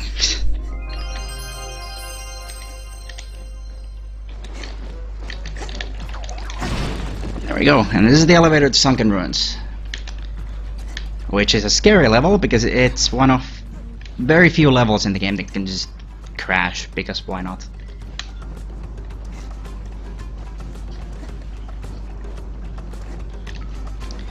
In fact, this game can crash on every loading screen, but so far it hasn't, and it's not that common, so I'm hoping that it won't. But in this level it can just crash because you're doing stuff, and it doesn't like it, because you're gonna load like 3 chunks on top of each other, and normally the game wouldn't allow for that, but the Xbox 360 version is actually quite stable when it comes to stuff like that, because it's a more powerful console, so it can actually handle that better than like PS2 could. And that's why PS2 would crash way more often in here, as well as some other spots in the game. Anyway, there's a chest back here, so I'm gonna have to go grab that first, before anything.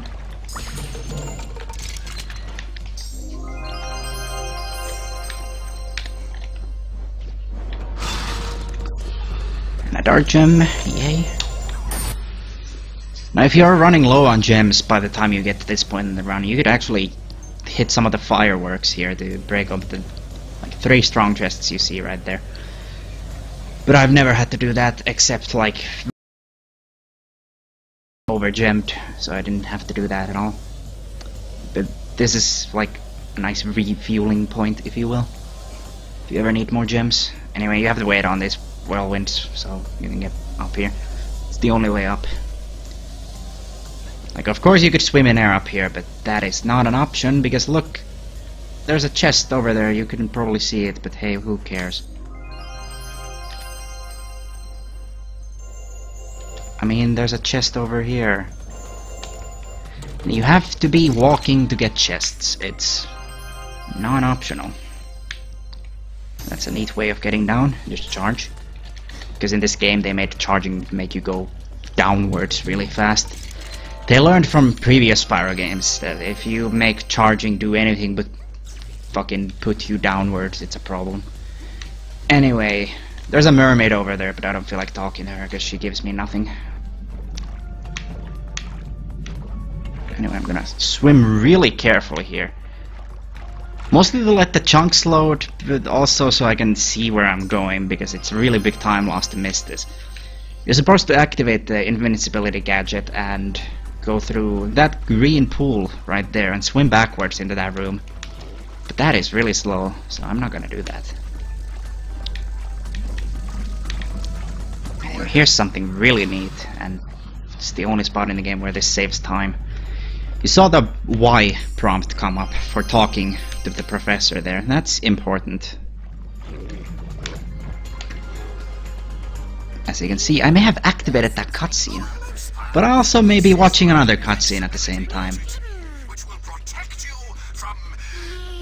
So you want me to risk my life while you stand So yeah, I have to wait for the cutscene to end before I say yes to this though. And that's it. That basically skipped the cutscene, kind of, because I watched it at the same time as another one.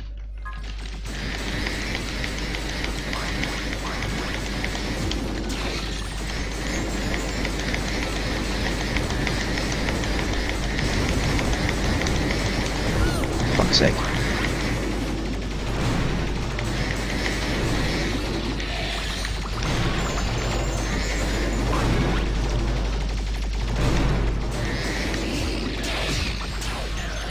Why did I throw two?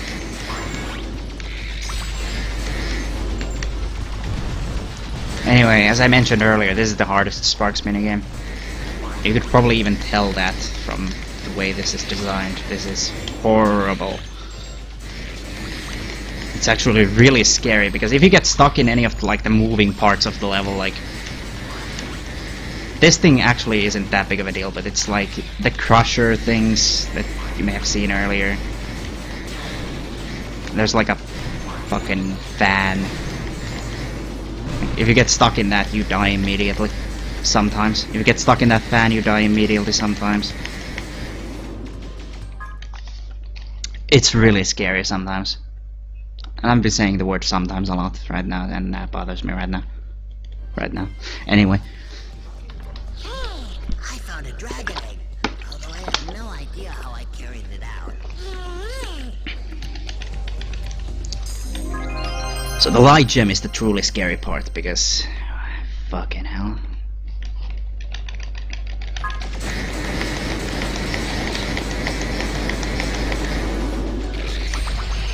Get this 100 gem.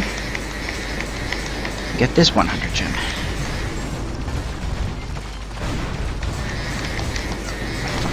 You can also get stun locked by those. Also, I lined that up badly, so I had to wait. And now I wouldn't want to use my charging stuff for a while, because I want to save that up for when I need to go fast through some of the crushers and stuff later on in the level. So I won't be like wasting this too much.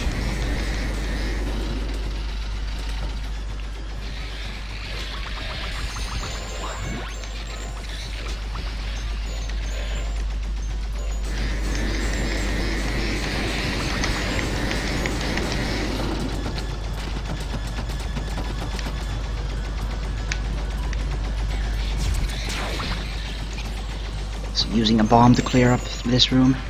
Get these 100 gems. Get that butterfly, that would be a really good idea actually. Get full health. Which might not matter, because if I get caught by something, it might just kill me instantaneously, rather than ask any questions about it.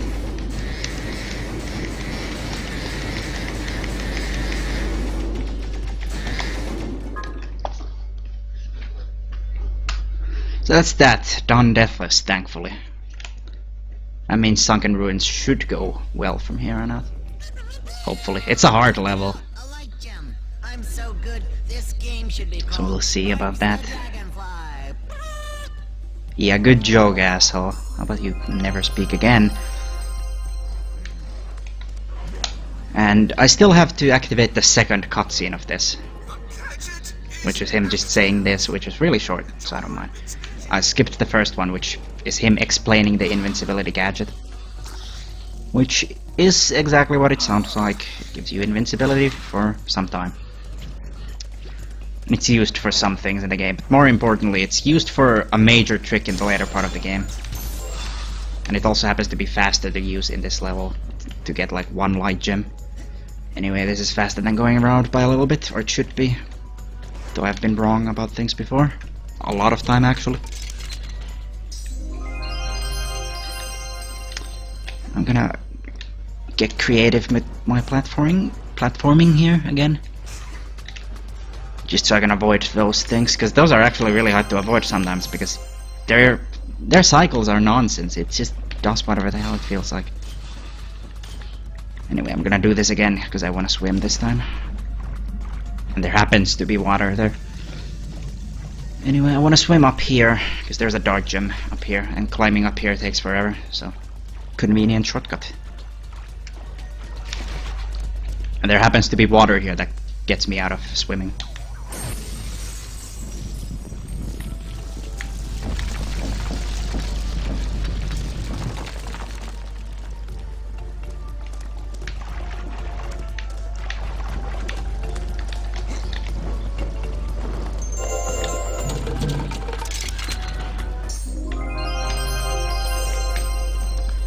That's that done. There's only 2 items up there, those 2. Dark gem and whatever the hell that chest had, because I didn't pay attention to what it was. This is the light gem that's faster to get with invincibility, so... And I have to get invincibility anyway, because, as I said, it's used for a major trick at the end game. Nice, he missed. That guy's really annoying sometimes, because if he hits you, it's annoying. Refill on lockpicks here. Anyway, this room is kind of cool, actually.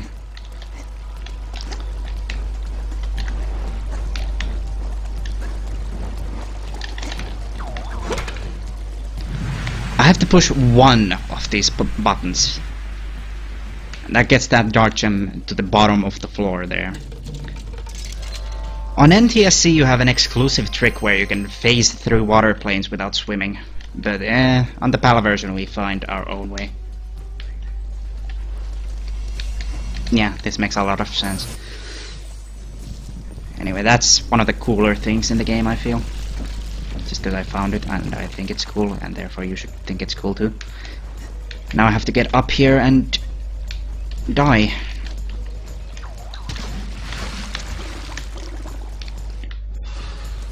Okay. Fuck's sake. That doesn't matter because there's like a cycle here that is impossible to catch anyway. I say impossible when it's completely possible, but I just don't want to acknowledge the fact that it is. Like you jump on this pillar. You jump on this as it comes down. If you don't ledge grab there, you can actually make it because you can double jump off of it and get up there. And I could have just had it there, the thing I literally just called impossible, but you know. No. Anyway, as you may have noticed, I have quite a few light gems now.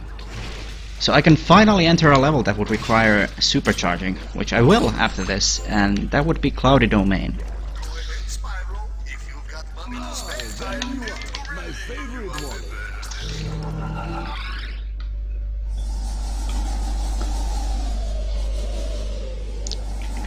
Now, give me a second though, there's some stuff before Cloudy Domain that we have to do. We have to clear out the rest of Coastal Remains. Which means a minigame and some kind of boring stuff, so... Yeah. Cloudy Domain as a level is kind of cool though. It's casually one of the harder levels because it's entirely covered in a death trigger because it's up in the sky, so... You've just got these platforms to work with. It's literally a level covered in a death trigger. Spyro, thank goodness you're here. My hatchlings can't seem to get into the water. And naturally, with me being a turtle, I want my newborn children to be able to go into the ocean unsupervised. As I said earlier, this is the hardest canon minigame. I would say debatably, because some people say the fourth one is, but it's not debatable, those people are just wrong. The light gem of this is actually fairly difficult. Though I've never failed it in a run, I still have come close.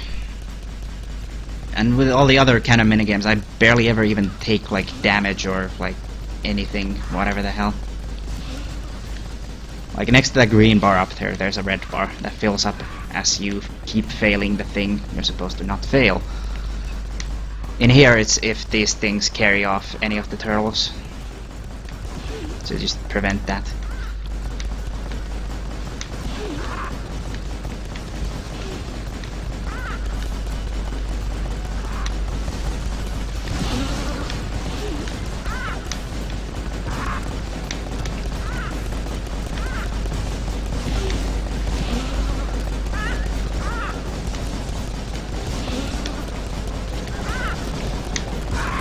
That should be done. Yeah, okay. Wally, you are wrong. So, yeah, you are wrong. Thank you, Spyro. Why don't you take this egg? It was on the beach, but I don't think it's one of mine. There is another class heading off for a swim. Help them into the water, and I will give you another reward. Oh boy.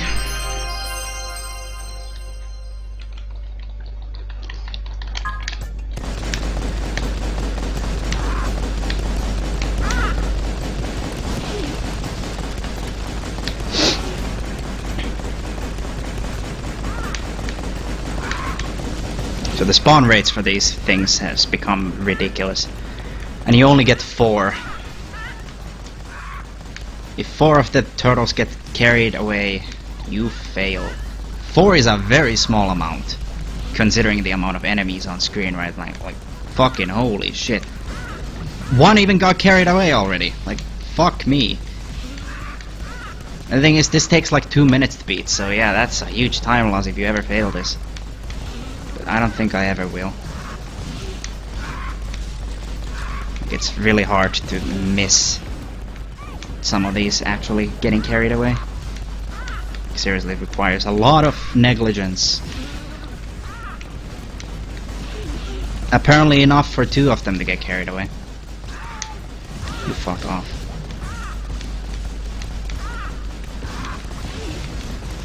Is this gonna be the day that I fail this just because it's a decent run?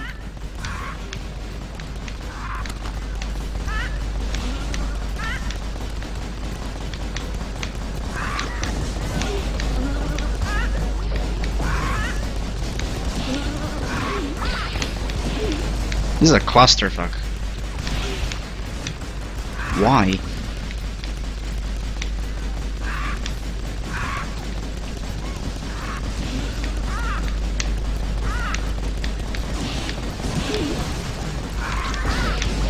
There goes the 3rd one.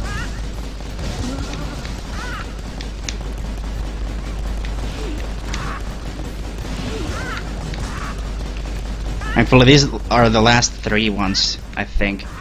Either that, or it's because like so many got carried away that I actually need more than these. Okay, good. Anyway, yeah, that was fine. Never mind anything that just happened. I didn't even lose time. That was still 203. Usually I get a 202. Whoop-de-doo. There goes a 2nd. Oh no.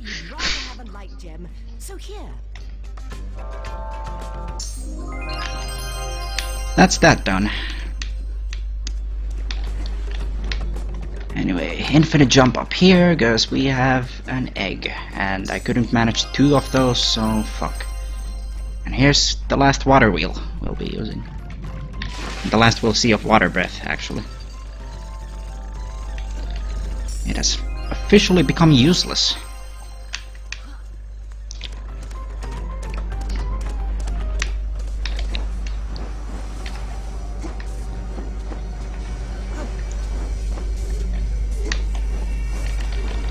Get up here. We're doing this backwards, and that's why I had to infinite jump up here.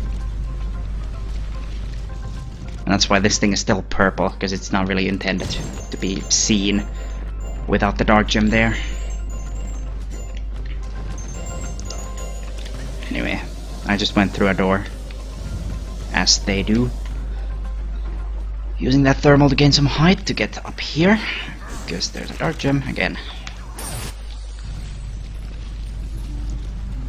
Now here's something that makes absolutely no sense, and it just shows how much attention Eurocom were paying when they made this game. I'm gonna swim in air by, you know, doing nothing in particular. Can I actually do it though? There you go. Fuck's sake. There's just no water there. You can swim up from there because there is no water in that spot. There are a lot of spots like that in the game, but 2 of them we use in the run. That is just lazy. That's like nothing but laziness right there. Anyway, here's that light gem door. We're actually seeing one of these. Oh, it's 20 light gems. That's weird.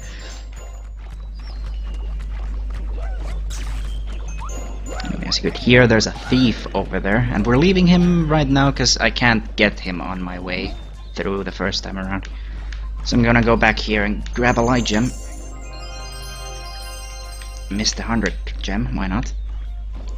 And now this guy is just gonna turn around and get fucked immediately.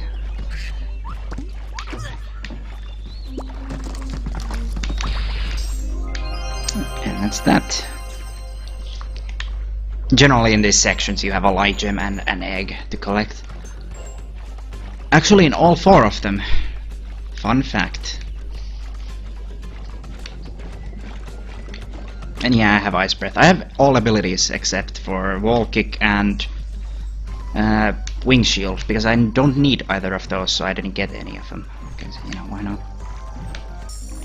Like, I already went to Hub 3, I beat Red, which gives me all breaths and double jump and pole spin. Because entering Hub 3 just gives you those 2 abilities for no reason. Because that's how it works apparently. Anyway. Swimming in air to get all that stuff. And now we're going to Cloudy Domain finally. Now this is tricky, so bear with me. As you could clearly tell, that elevator is constantly pushing me upwards. So if I would just stay on it, by the time I reach Cloudy Domain and I actually get control again, I would be so high up in the sky that it would be ridiculous. So how do I deal with this problem?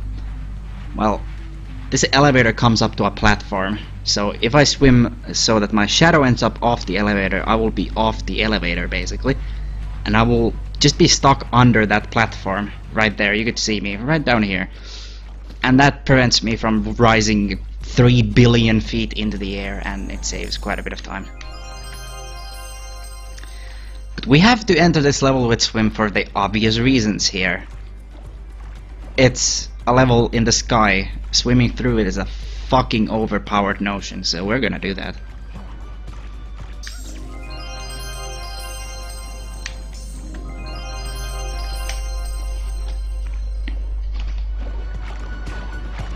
Also, we're gonna activate a Zoe here, after which we're gonna avoid Zoes.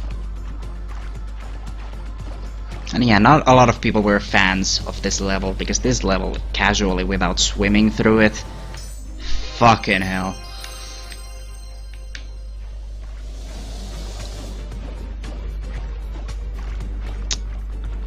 But I'm gonna be swimming through the entire level, grabbing everything that I can. So there's just gonna be like 1 light gem, which is in the way, so I wouldn't grab that with swim, that would waste time. And it's gonna leave all the dark gems and all the chests, of which there's 3 chests that I need to open.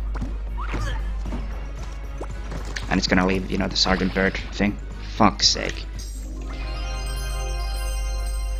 Imagine going fast.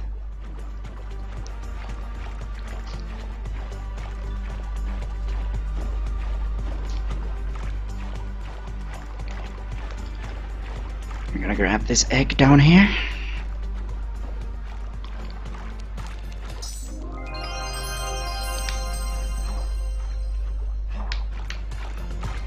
We're gonna go down under all this nonsense. There's a Zoe over there. Never mind her. I used to go on the right side of her, and then I realized how fucking stupid doing that was. Can you imagine going the long way around like an idiot like that? And that's it. We're done. Death Abuse to get to that Zoe that we activated ages ago, and go up this. We're about to enter a really fun challenge. and it's the only one of its kind. It's a ball gadget thing, but it's not actually bad. I like this one. This is actually really fun, and it's really hard casually for some reason.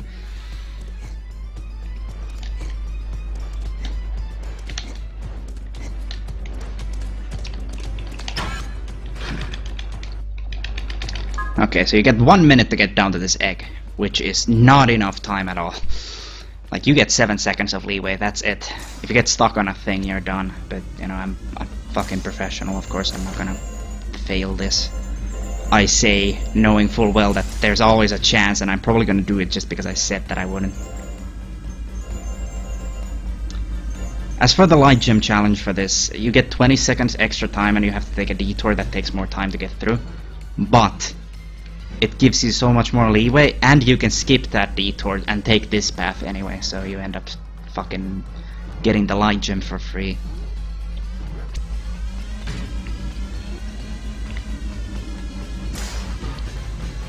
That was a bit slow.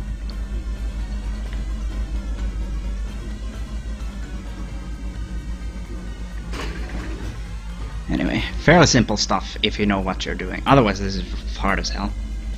Dude, 8 seconds, nice. 8 left is a really good time. Anyway, I'm gonna attempt for a skip that never fucking works. And I don't expect it to work. I expect to be using the backup pretty much any time I'm here. But if I get it, it'll be cool as hell. And I got... nah, okay. Usually that jump goes a little bit higher, but... okay, never mind. I'm apparently a god. You know, that strat isn't far from being not RTA viable, and I just did it 2 hours into a run. Yeah, words don't really have the power to describe the actual hardness of my erection right now. I don't think so. I'm trying hard, I can't find the words, and if you know me, you know that's a problem. Okay, we did that. That was a thing that happened. G-Pro would be so fucking proud right now. Fucking hell.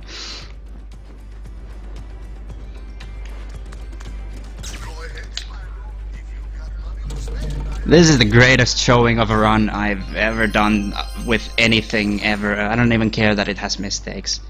Oh, fuck's sake. We're gonna start this now. So yeah, I just clipped through the collision of that a bit prematurely. I do want to do that, but not right there. I want to do it here. You're supposed to activate a button to turn that around, but why would I do that? Because the button on the underside is still something you can hit. So if I do that, then death abuse, the platform comes up faster, and I don't have to deal with some nonsense. So it's a fair skip.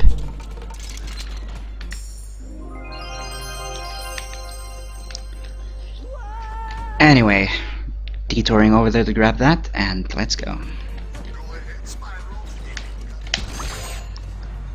Have to push this to open the door. I could go around this room, but it's slower.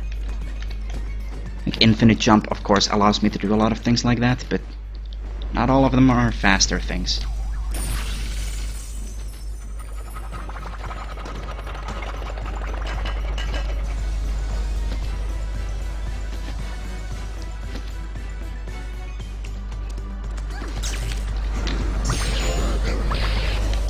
If this run doesn't crash at any point, this will be probably like the final Hero Still Hundo run. Like, holy shit.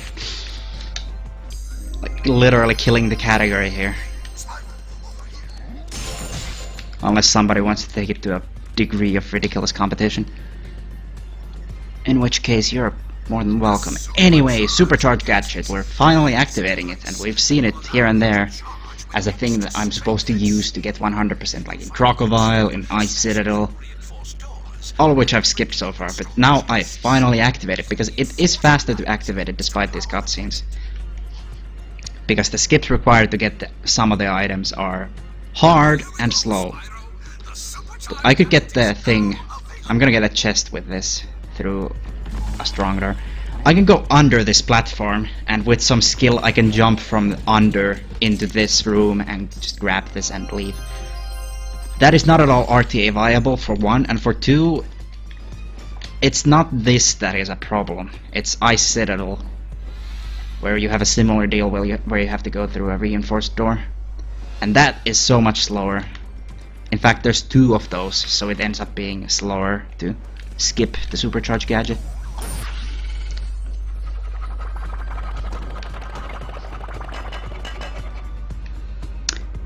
Memes. Anyway, we're done with the level actually. One of the longest levels in the game casually. And we have one thing, we have this fucking idiot here with his longest speedway in the game. On both of the passes. It's the longest Dragon Egg and it is the longest light gem. The Dragon Egg is longer than any other light gem thing except for this, so it's that long. It takes like a minute 20 usually. I think you can sub minute 20, but you know, good luck, because this is random. You're gonna see very soon why it's kinda random and really shitty. So.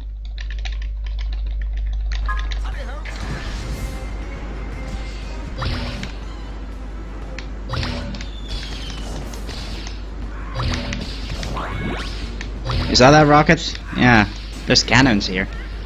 They're all shooting at me. Fun.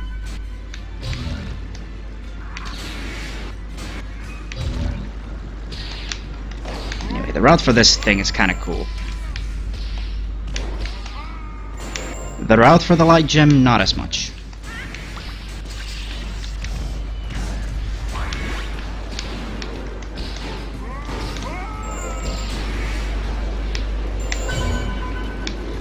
This is actually kind of neat, not gonna lie. The light gem is just a pain in the ass. Yeah, this is the problem. These are kind of random to fucking avoid, and really annoying. Why did I do that?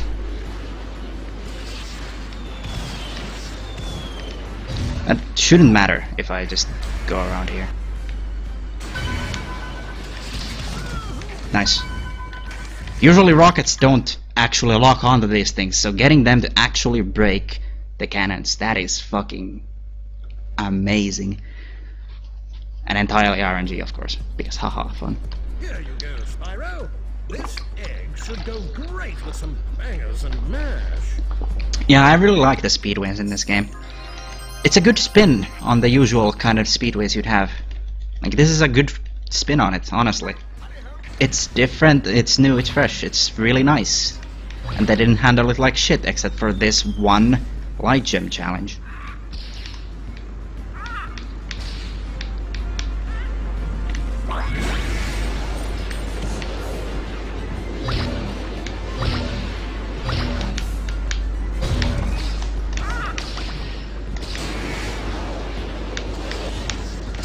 I didn't get all the birds, fucking awesome.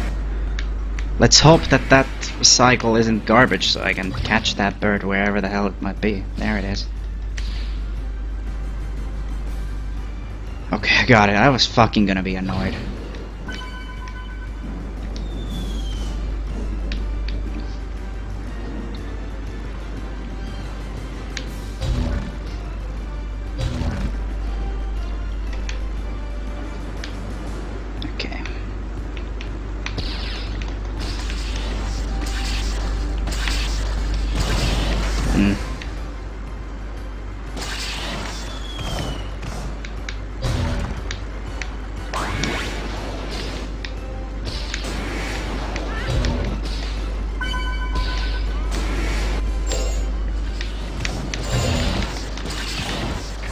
Sake. Don't fucking do that.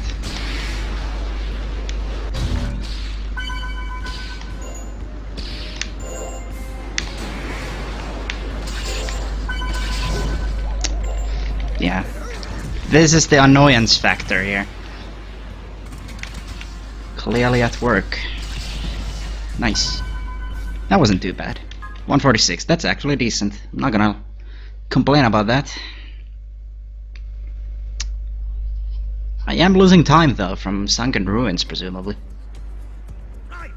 Because this clouded domain has been, you know, phenomenal.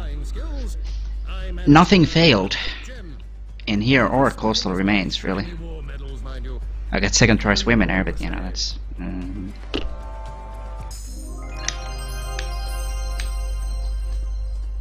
Spyro, over here. Ah, there you are, my favorite. Yeah, that's the best segment by 1 minute and 3 seconds. Fucking Christ.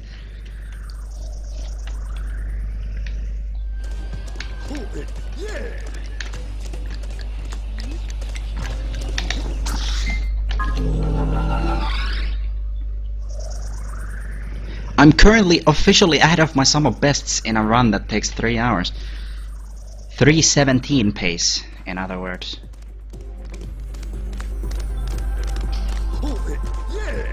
No, what?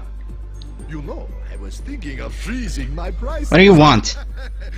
I looked away, I started holding Y, because if you hold Y, it's just gonna activate a shop pad as soon as you step on it, like this. And that's how I've been doing that all run, which I never really explained.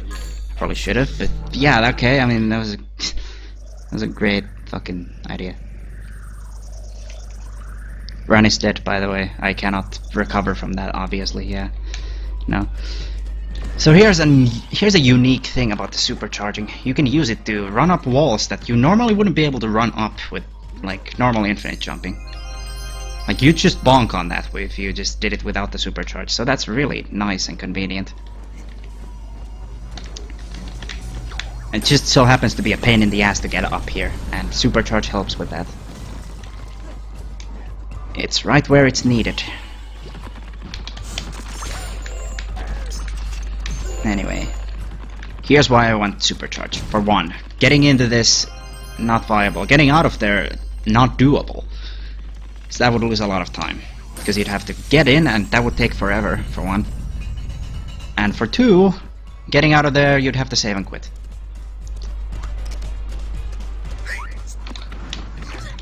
Okay, you're not going anywhere.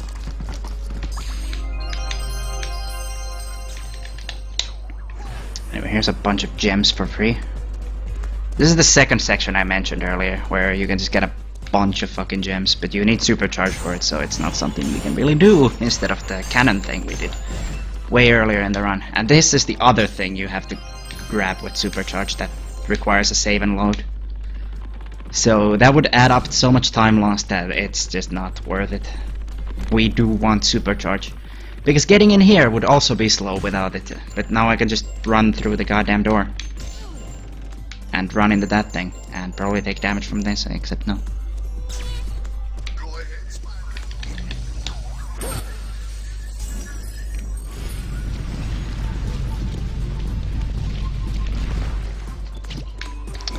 Okay, I'm getting up here a little bit faster by doing this.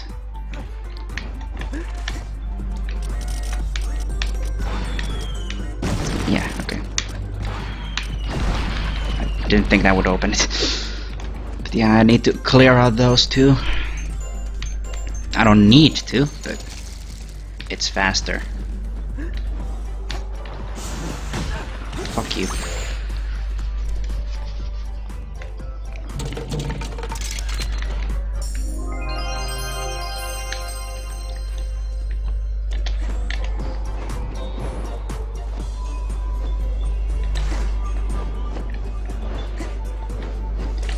Here without having to wait for the icicles to fall. I'm supposed to use a bunch of icicles to get through that water, because water in this hub and in this entire like hub and the levels in it, it freezes you on touch because it's ice water, so it's really cold, so it kills you.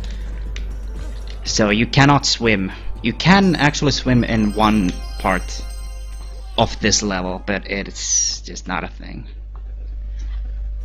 I'm Finnish, it's a Finnish accent. But yeah, you can swim here, but you cannot swim in air in this hub. It's not possible. It is simply not possible. You can actually swim in there for a short distance, but you're gonna die eventually, because your invincibility runs out, you die. That's how it works. Anyway, getting up here backwards, because this light gem is right here. And you don't really see it, but the egg in here is right next to it too. It's just a little bit, you know, this way. Not quite over it yet, but yeah, it's right here. Yeah, Ben, I got a 210. Feels great to have a world record in that, but it's gonna feel even better getting a world record in this game. Because I'm probably gonna be 4 minutes ahead leaving this hub, if I can manage it. But right now I'm 3:23 ahead, and I'm actually ahead of my sum of bests, which is a 3:17, so... And there's like a bunch of time to still save in a bunch of places. So, you know, okay. This run is happening. Anyway, I want to get as much height on this tree as I want, because I can go out of bounds earlier than that, but it's not something I want to do, because I need a very good amount of height to make this glide. Okay, that's a done deal. If I can't make that glide, I can make it to the like lower part here, like I can glide down to here, you know, which is a bit slower. Oh my god, I didn't push the button, I'm a fucking idiot. Not a big deal, it's like 15 seconds, who cares. I could have tried going over the fence, which is viable, but getting out from there has taken me minutes before, and I'm not gonna take that risk. I'm not fucking completely retarded. Sometimes I just forget stupid things. Anyway, I have one more light gem. And there's gonna be this dark gem. And there's gonna be an egg down here. Damage. Thank you.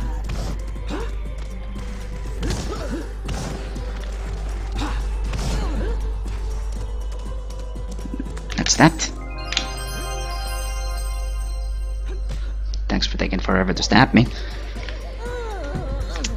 This brings me back here, where we have one last minigame in this hub. And this brings me to exactly 75% on items. 60 eggs out of 80, 30 dark gems out of 40, fuck's sake, and 75 light gems out of 100.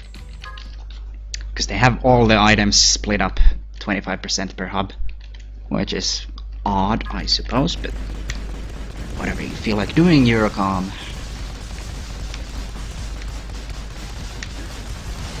Anyway, this is an auto scroller. You really can't do anything to save or lose time here. Well, you can lose time if you just don't shoot these guys, but I mean, in a speedrun I would not recommend that. That would be pointless.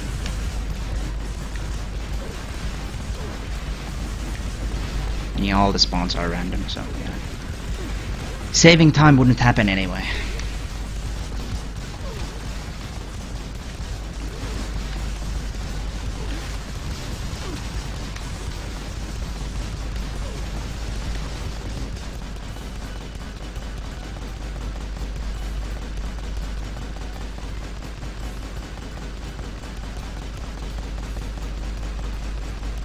So there's 3 phases to this whole thing. There's that thing I did earlier, then there's this thing, and then there's one last thing after this. So I can just shoot these guys as they spawn up here, basically. Oh fucking what? You just walk through those, just... Okay. This is the last phase.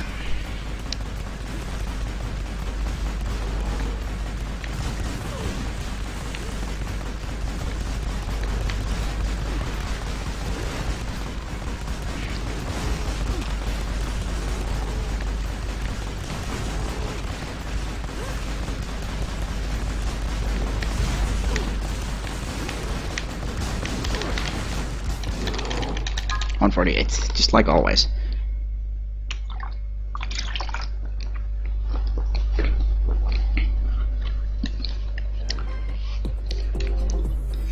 Thank you, Spyro. Here, take this dragon egg as a reward. Spyro, that gang of troublemakers has returned. Would you get rid of them for me? There's a light gem in it for you this time. Fun, fun, fun.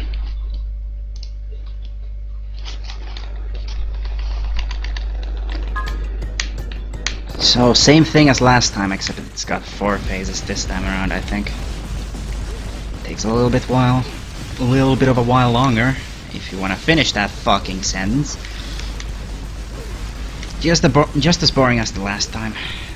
So, nothing's changed, as far as that's concerned.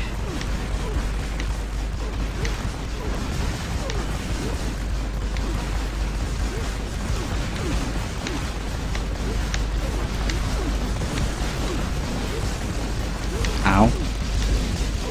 Stop. Also, you stop. Taking damage isn't a big deal because, as you can see, I took 1 hit and it's that little on the bar. So,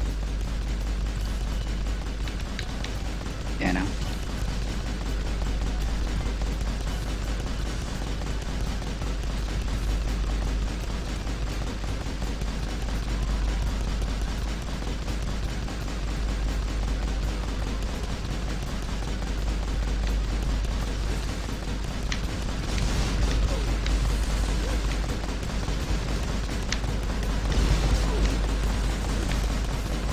Should be the last Yeti.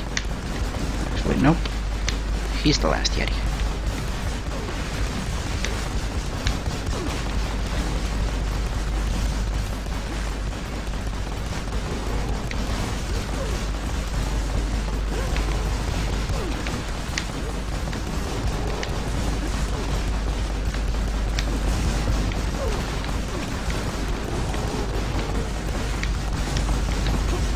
Don't you dare.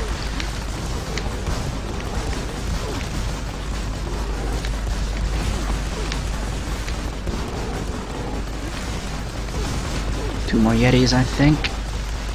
And then a bunch of these guys. No, there's still another. And then just a couple of these guys and it's done. This takes forever to beat, like holy shit. It's not even interesting or difficult.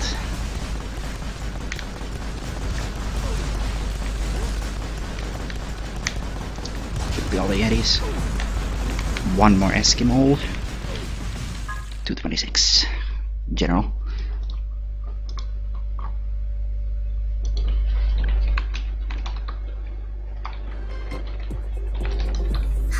Thank you, Spyro.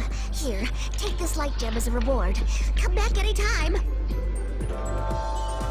Alright. Is it safe yet, Spyro? Or do they keep coming back? You can go back if you want. I'm staying here. You stay here all you want. We have 75%.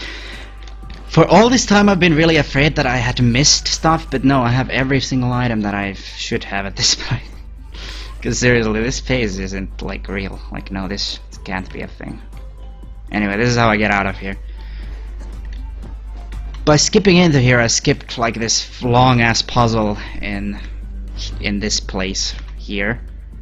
You talk to that penguin guy you can see on the left here a little bit. And you go around the place, you light up electric switches and stuff. It's really boring. And that saves about 2 minutes because he's got long cutscenes and that whole thing about activating the electric switches, so getting in here without doing that, quite a time save. Spyro, I've got an idea where Red might be. I believe he has a secret underground Final hub. somewhere on this. And it is the hardest hub. I'm going there in a while with my new gadget. Let's fucking go. I practiced this for once. This should go either really well or I'm going to ruin everything. I don't see myself fucking myself out of PB pace at this point, but you know. And yes, in case anyone cares, I'm maintaining the pace. I lost a bit of time on Icy Wilderness there, but it's no big deal. Like, I'm still 317 pace. even more, because Dark Mine has like a bunch of time to save on the best segment. A lot of levels do. I think Red Slab does as well. Molten Mount should have time to save on it. Anyway, go up there with swim in air to grab that, and that's the only thing here, despite it being like a massive section. Yeah, okay, thanks for that. I appreciate the gems, but not really. And since getting out of here would take a while, we're gonna take a shortcut. Bye. And conveniently that gets us right next to the egg thief of the level. Bye. Alright.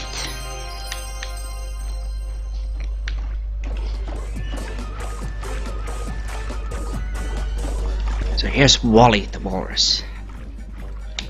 And this is what some people would say is the hardest canon minigame, but as I said earlier, they are so wrong. They don't know shit. There's a reward in it for you. Like, no.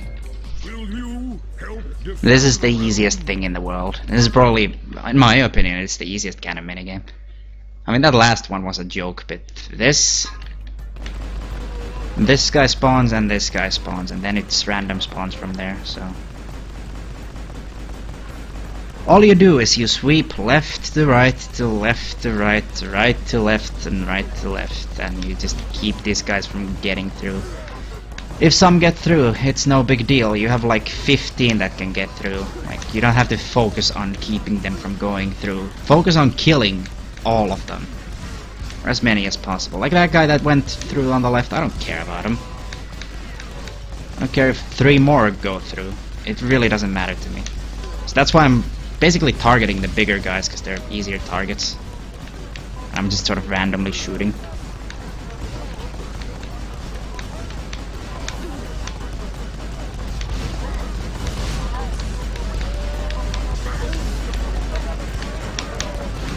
"55 seconds, that's a couple of seconds I could save there.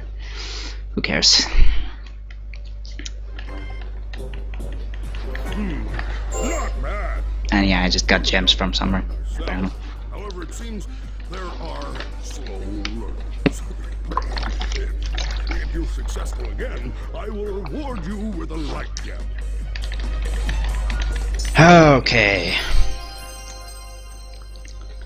So this is the same as the last time, except, you know, more things to kill.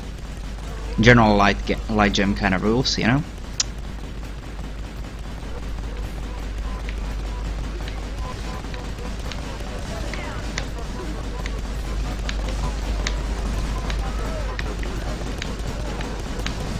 Don't you dare.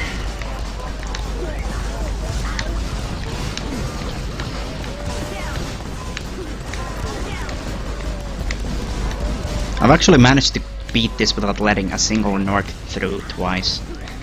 Like, it's that easy to do when you just know what you're doing.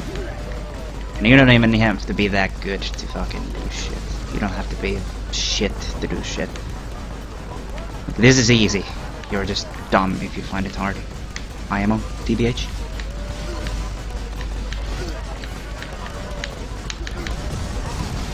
Fuck it. For some reason I really wanted those guys to die, but I shouldn't because I'm done. 105 confirmed.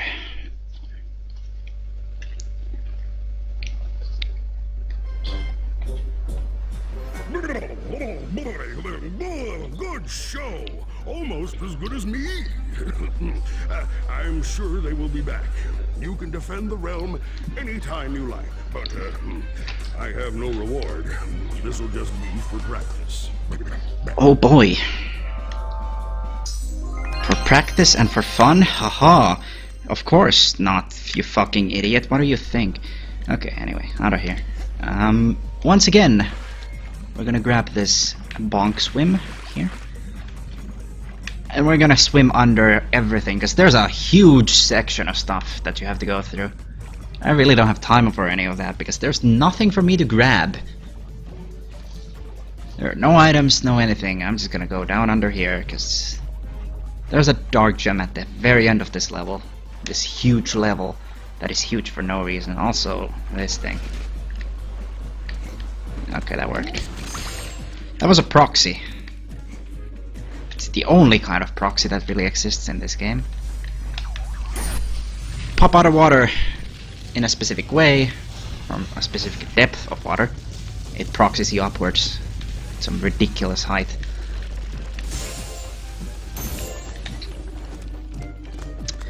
But now you're thinking, oh, I don't have swim. Well, fuck, Eurocom are too stupid to make a full water plane, so I'm just gonna grab this swim.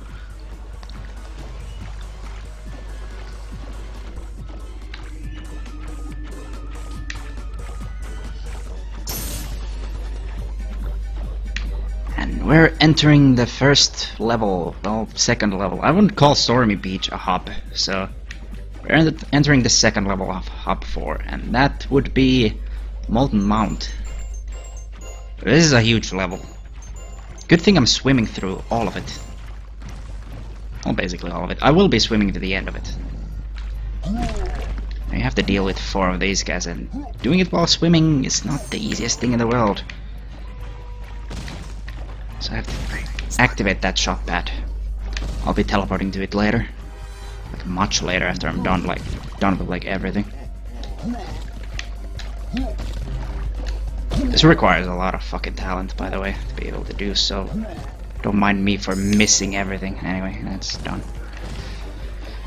I'm not gonna try to do any more of that because I've got green sparks, and I really need to keep sparks, otherwise this will become the scariest thing in the whole wide fucking world. So let's not...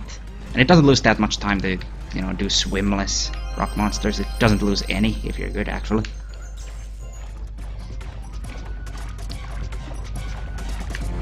Anyway, here's like a whole thing you have to go around and it takes forever, except now I'm just gonna swim to get it.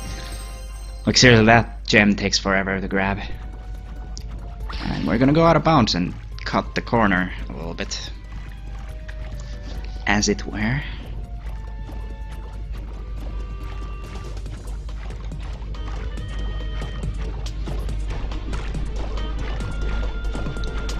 We're gonna go down here, because I want to grab this from under, because it's easier.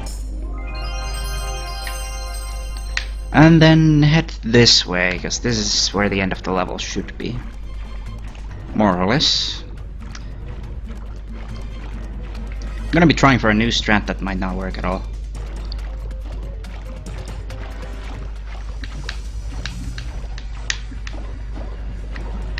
Okay, it didn't work at all. And it's not loaded. I'm gonna have to swim back. I tried to stay out of bounds while I load this elevator, but I couldn't do that. It would have saved a little bit of time, but who cares. Anyway, activate that Zoe. I have to. Because I'll be death abusing to get back up here, because I'll be going here without activating any Zoe, which is why I have to go down this elevator shaft without going down the elevator itself.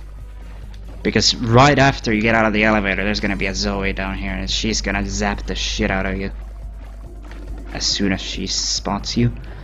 But thankfully, that's the only thing in the game you can load where, like, it's an elevator, and you can load it without going down said elevator. It's the only thing like that in the game. For some odd reason.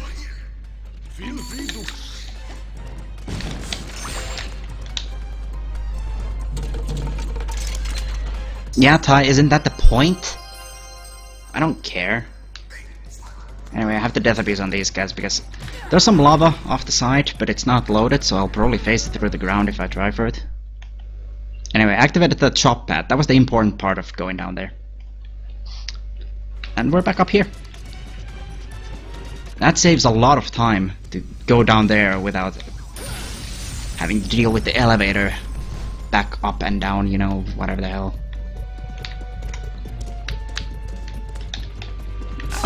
You know, you could jump, maybe. That's not a big deal, that's not a big death.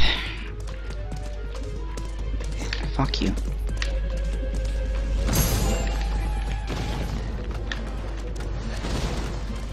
Yeah, in case you couldn't tell, Molten Mount, kind of a hard level, and so far it's going... it had its moments. Okay, that's a new strat, that worked. I'm kind of worried about charging over that rock, but hey, who cares? I'm a speedrunner. I can do these kind of things, right?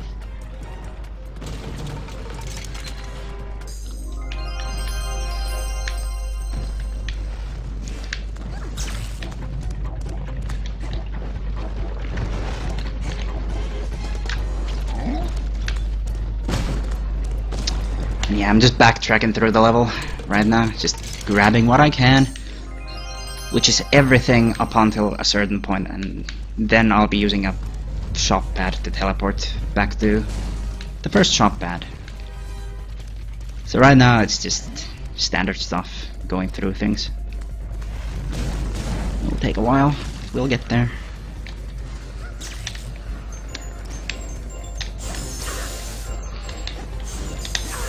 Anyway, here's the hardest thief in the game. Fuck's sake, why would you... That's something I haven't had to explain yet, but this game will make you charge in whatever direction it feels like. And there's no backups for thieves, so I wasted like 20 seconds to fucking deal with. But yeah, in this game you can just charge in random directions when you hold the stick, which is really annoying. Especially with stuff like that where you really want that direction you're actually going for and not what the game wants to give you, you know? Kind of annoying. So here's the last thing I'll be grabbing, which is a dark gem, and then it's out of here.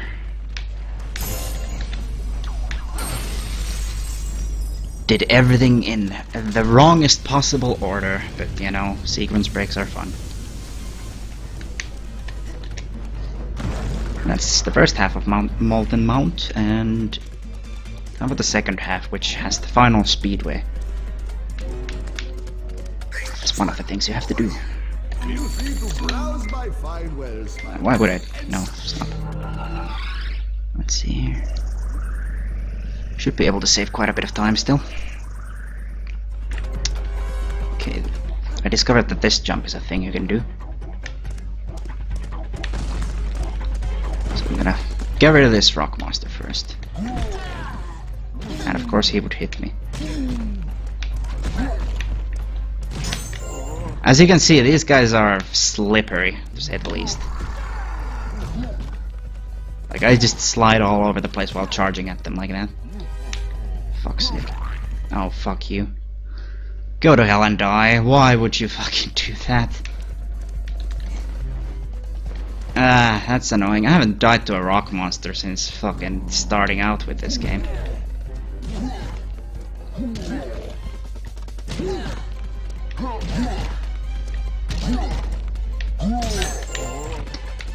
Fuck's sake. Anyway. Should still be saving time. Yeah, Sword. That's basically what this game is in almost all possible ways.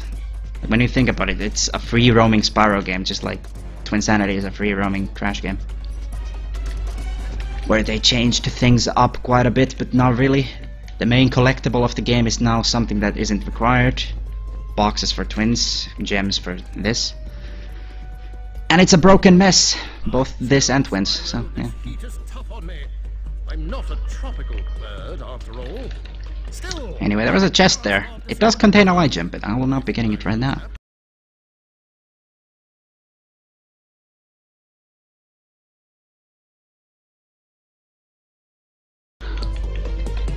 Well, how about it? Shall I demonstrate our air superiority? And a reminder that the reason the speedrun exists right now in its current form is because it was a funny joke to me at some point. Like, okay, people do that apparently. Just like, haha, wouldn't it be funny to take this game and apparently fucking fully optimize it? Like, why? Anyway. For the last speedway, this is surprisingly short all around.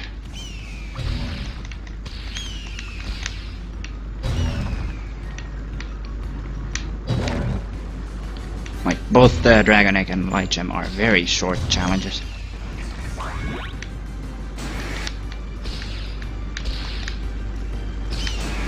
Fuck's sake. I was wondering if I'd missed a bird or something. No. I missed that barrel though. That's not the biggest deal in the world, but still.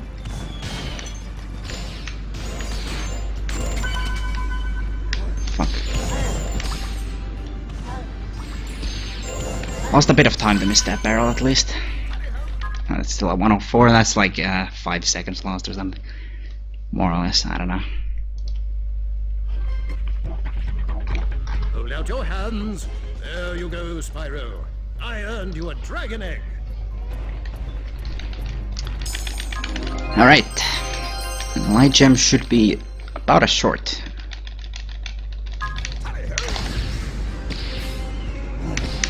Oh my god, I've not missed that guy in forever. There's been so many things in this game today that I just haven't done in about an eternity. I'm gonna have to go back to that Phoenix, aren't I? For some reason those fuckers were not very well in sync. Oh my god, you're going the long way around. Fuck you too. That's a pain in the ass, to say the least.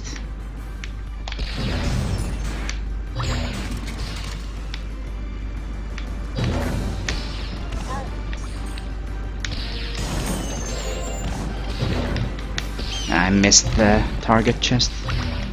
Fuck. It's actually kind of bad. Loses more time than you'd think. Fuck my life.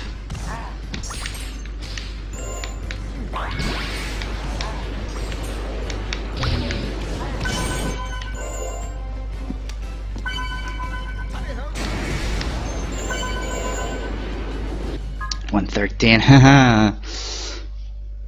I wanna die. Oh, great Scott, Spyro. That was rather a tough one. Yeah, stream froze. Don't worry, guys. We're still at it. Still in the game. And now, since I have to wait on a cycle anyway, it's good to use the lockpick to open this thing here. Because now this thing is coming.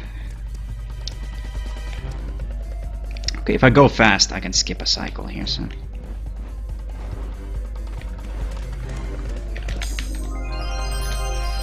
Oh, fuck's sake. Not to worry, that just means I won't get to skip the cycle, which I normally would. Okay, not to worry, apparently we're gonna wait on a cycle instead, which is something that normally wouldn't happen at all. At least we get to do a partial skip from here. Fuck's sake.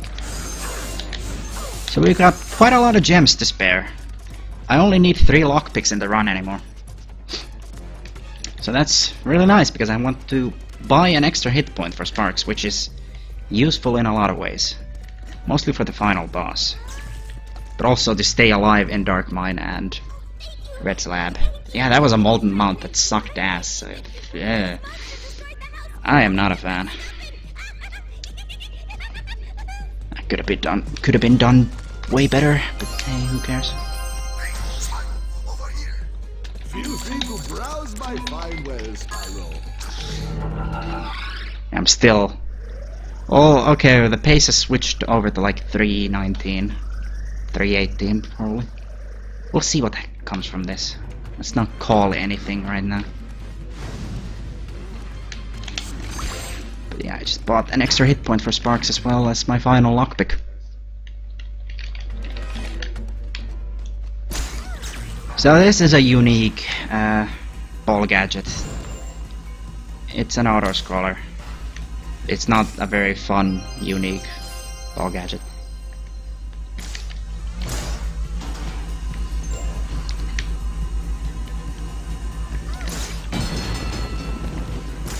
It's an auto-scroller with varying cycles. So, I didn't... Okay, I mean, I jumped way earlier than that.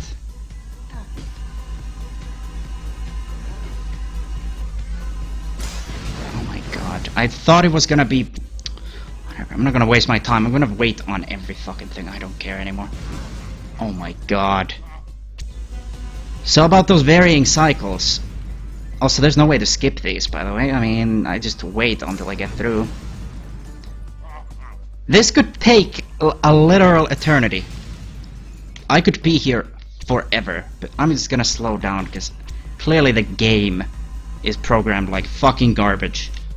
And I don't have to deal with this nonsense. if I don't fucking wanna. So that lost like 40 seconds in total. Amazing, isn't it? And yeah, still sub 320 pace if I can manage to not hate life, I guess.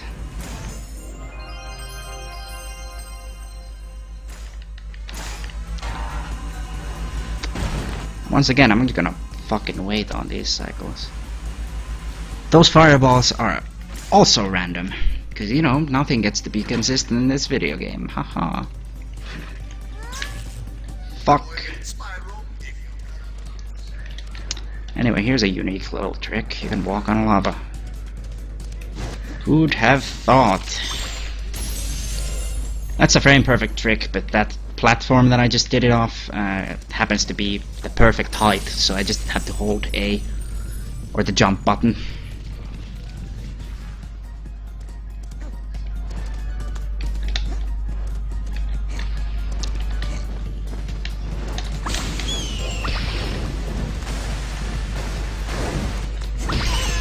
Well, that works.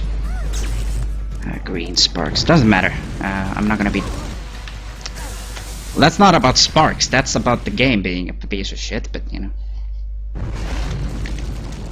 Seriously, I've never been hit by a fireball there.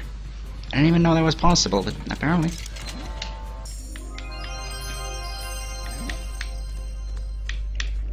Also, reminder to everyone that in this run I lost half a minute in the first split because the double jumpless didn't fucking quite work out. Yeah, it's gonna have a lovely opening to go against, but everything else is a pain.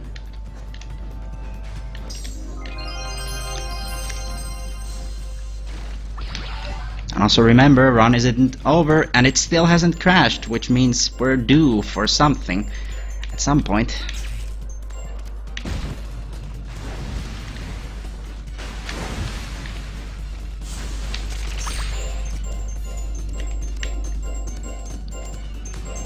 Okay, so this is the thief that took me the longest to figure out how to manipulate to die fast. Just loop around there and don't fuck up and you'll catch him. Which I almost fucked up, and that is the slowest thief in the game. That takes minutes to catch sometimes. If it feels like it. Like, that can be a painful miss. Thankfully I didn't miss it. Spyro, you'll never fit into that crack. You know, I usually find valuable stuff in these places. Fuck me.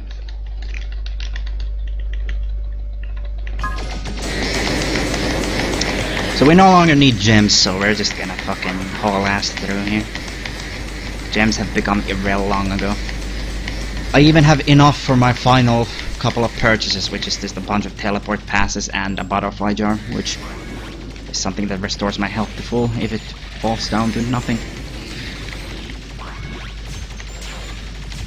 I'm still just gonna throw shit around like bombs and whatever, so I can.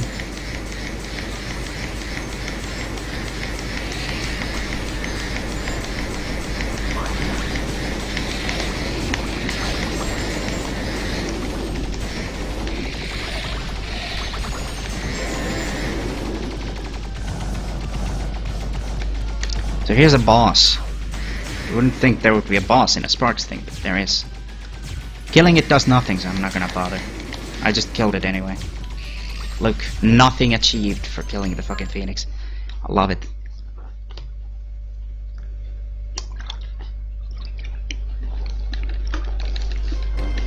Here you go, Spyro. I got a dragon egg. And those things are heavy. Excuse me. Anyway.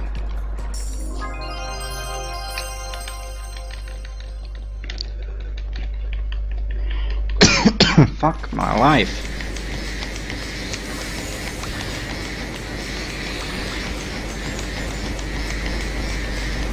Anyway, the light gem challenge is nothing different. It's still the same boring shit.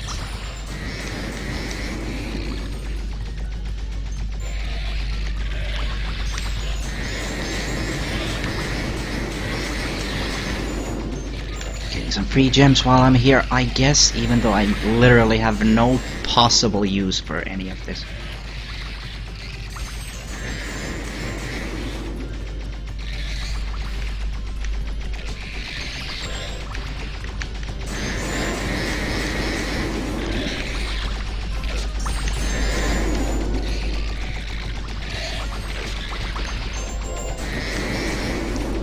Time for the boss again.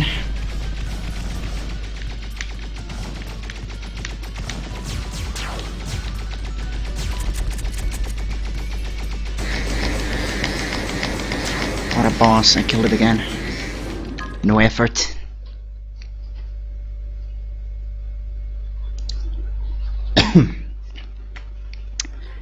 Anyway, yeah, I'm losing a minute on Magma Falls. Okay, Spyro. That's hilarious. That light gem. You know, it's a good thing I can fit into those gaps, or you'd never get all the dragon eggs or light gems you need. Yeah, thanks. Fuck. Imagine Magma Falls being the fucking level with time save. Fucking Christ. Anyway, we still can't manage to sub 320, and hopefully we will. Should be able to. Anyway, thanks to that cutscene there, these cycles are now actually really good. And I have to wait way less than I would have to normally wait on these, compared to like any %, for example. So I'm not gonna risk the really stupid risky skip, like the cycle skip. Mostly because I can't with these cycles.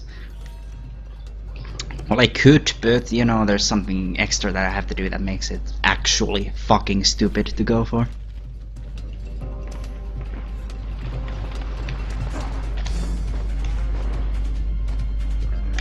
Anyway, Dark Mine. Second to last level, and quite possibly, I would say the hardest level by quite a lot. Here's a chest I need to open, but that'll be much later.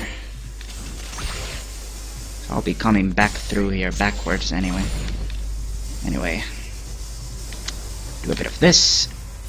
Don't get hit by that laser. Don't get hit by the other laser, which is gonna come at me. Glide over here.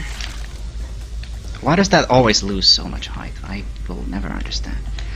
Why would you drop the charge? This is already a pain in the ass. Okay. And drop more charges, please. But yeah, I'm just gonna pop out from here. Go to the end of the level, which is right here. This is the last dark gem of the level, and the end is like right after that.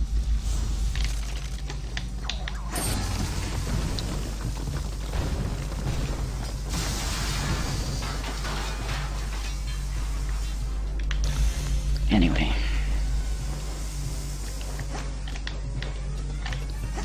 Get up here to get this light gem. And get the hell out of here. Anyway, as you may have noticed, the enemies have changed to a completely new form. They're all wearing like fucking power armor, and they got laser guns and shit. Which is kind of a pain in the ass, because now they're actually really annoying. And they used to be mildly annoying, and only the archers were really a pain. Now all of them, except for the guys with the swords, are kind of a deal to fucking actually, you know, bother with. Okay.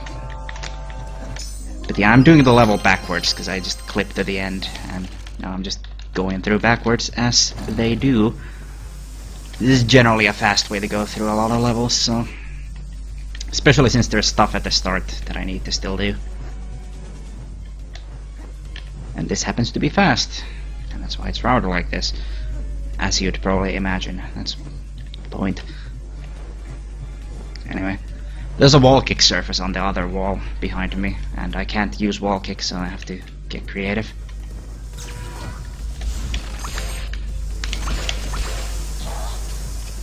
Anyway, grab this egg real swiftly.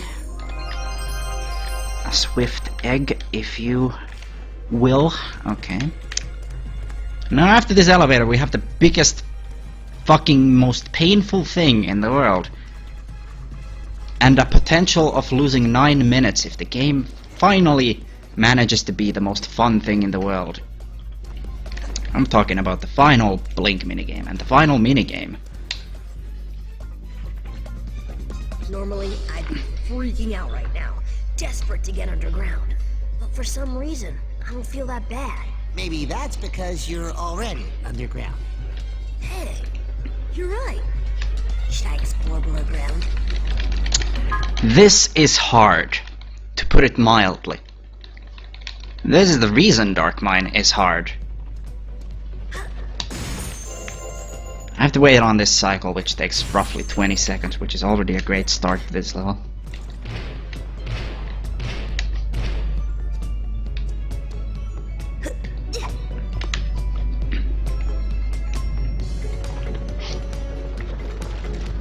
Okay, I get over here.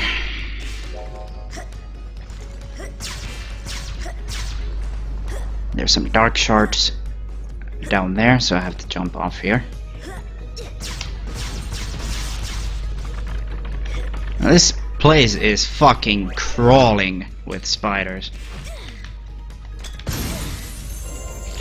You know what? Yeah, okay, I'm just gonna death abuse. It gives really nice cycles if you death abuse. I don't know about that anymore.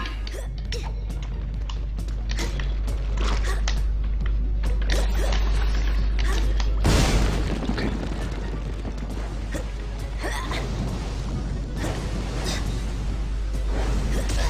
That didn't hit me. I was fucking... Oh my god, I quit the thing. Well, that's 3 minutes gone. Well, not really. I wasn't even holding the stick. It's fucking great. Oh boy. I mean, that means I don't get to quit this category after all. I mean, it's gonna PB by a lot, but it doesn't matter anymore.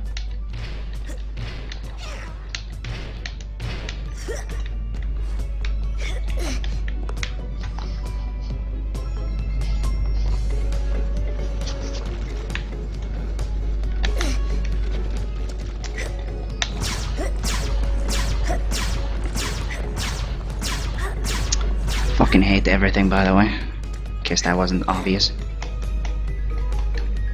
I hate that you start this minigame without fucking bombs, because if you had bombs from the start, it would be really good. Thanks to that not being a thing that's allowed. Oh my god, it went through the ground. I'm fucking killing myself. No, actually, I'm killing myself.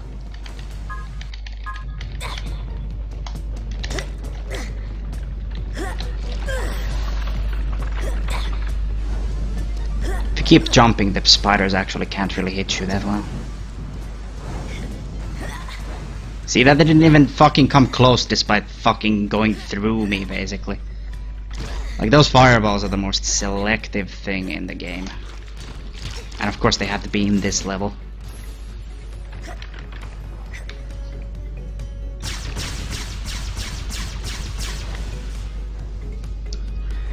Of course, all the dumb time losses had to be here. Because how would we ever manage to play Heroes Tale if this wasn't a thing? Like, that would be illegal, I think.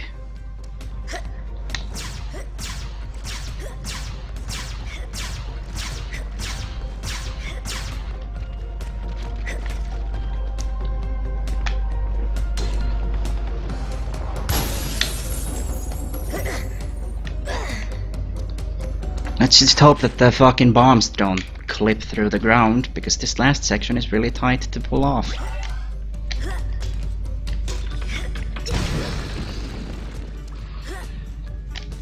Fuck's... What the hell?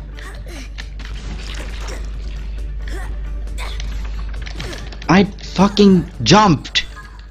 You don't get to chase me if I jump, that's the fucking rule!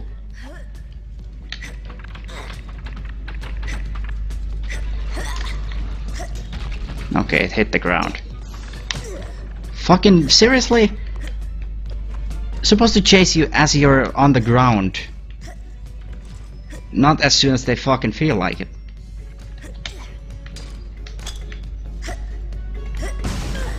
So this has been a fucking tragedy. Basically the only way to put it. Let's see if I can actually get this though, because that would be fucking hilarious. Well, of course. Today it's allowed on this fucking shit day of a shit run. Awesome. Here you go, Spyro. I found you a dragon egg. That wasn't even the hard part. That's not even the pain in the ass. This is the hard part. Dealing with this light gem and not wanting to kill yourself during it. That's really fucking difficult, by the way.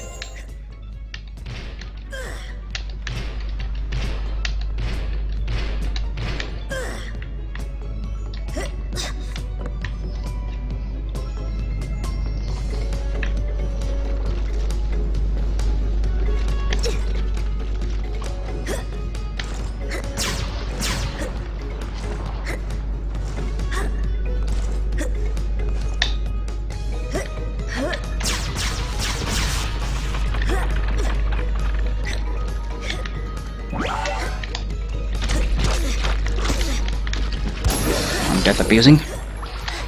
If I get hit once, I basically can't make it, so.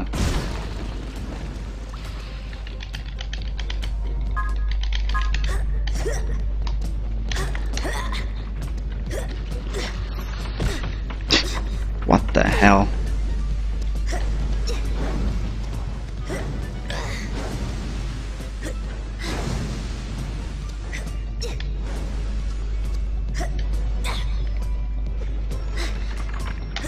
Why do they have to chase me? Seriously?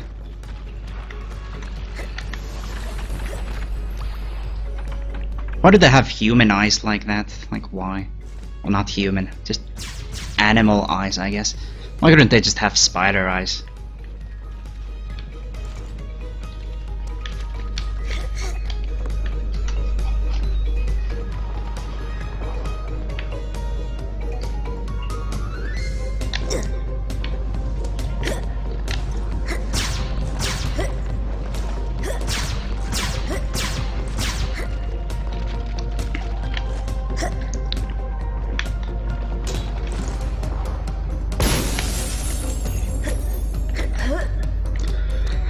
This will be fun to deal with. Green sparks.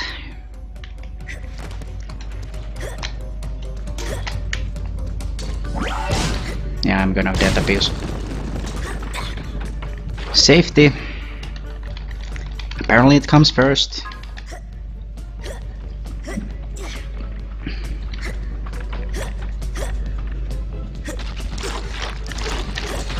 Okay, that's gonna get it. Seriously, you chased me already. You fucking did your job. No, piss off. Seriously, they have no cooldown and you don't get invincibility frames. So what the fuck am I supposed to do with any of this? Seriously. I always forget to toss a bomb while I'm on that thing. Or before I'm on that thing. Well, you can't really toss bombs while you're on that, so yeah.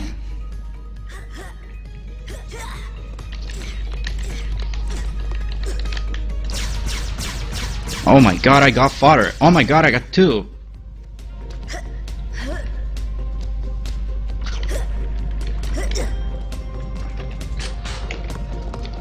That's really great. Usually it's impossible to shoot those fucking bats.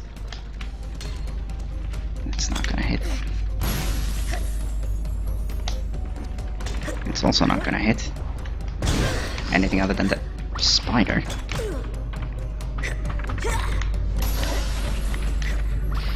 That's fine, because right now we're done.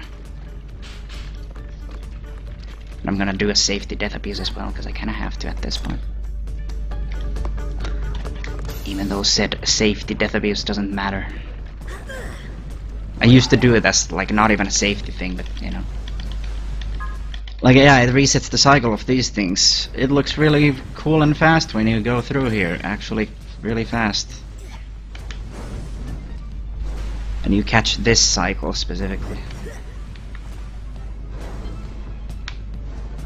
This cycle doesn't matter because there's another platform here that takes an eternity to get here anyway. Holy fuck, I'm losing a lot of time. You know, as if that wasn't gonna be fucking obvious. My PB may have been a travesty, but it didn't actually fucking leave one of the minigames.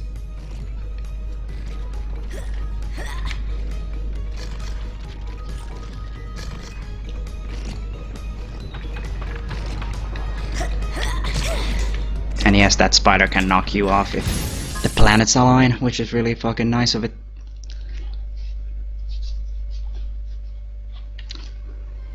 yeah, sub 320 not a thing anymore, I don't think. We'll see, actually. Anyway, we're done with minigames. That was the final one and the worst one, and everything is terrible. Anyway, the only thing that kills these guys is electric, so...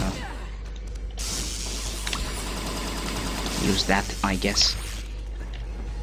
You have to do that to open up the cage around this. Which you can do this without killing the guys. You can get in the cage and break the dark gem, but you don't wanna, because that's slow. It's fucking slow as hell.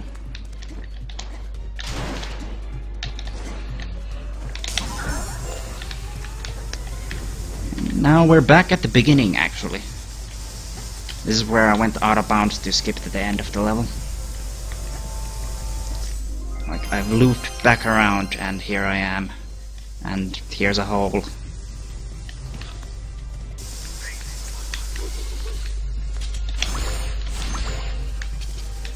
And here's the final chest, giving us a light gem. How much longer? I don't know, we'll see. I can tell you that I can't lose 9 minutes anymore, so at least that's something, so I could make an estimation, but fuck me. I wanna focus right now. So here's a trick and a half. Charging on land is faster than in water. And here it makes a world of difference. Because I'll be attempting to use this one fucking... what do you call it? Invincibility gadget thing. Like the one bar, I'll be using it for a zombie. Which is a thing you will see in a second.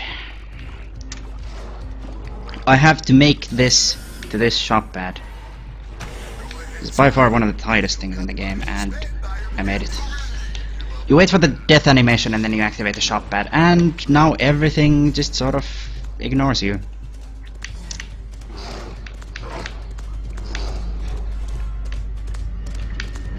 And this allows me to get swim in air from this without it killing me eventually. Because otherwise I would die from swimming in air. Whatever the hell English, I don't care anymore, this run is meh. So you have to get zombie before this becomes like something you can do possibly. A zombie means that enemy AI gets fucked to the point where they will not be able to see you, most of them at least.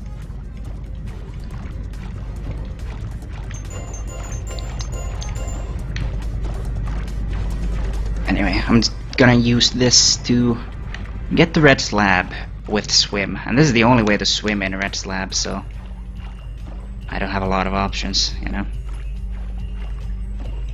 Where the hell am I? What the fuck is this?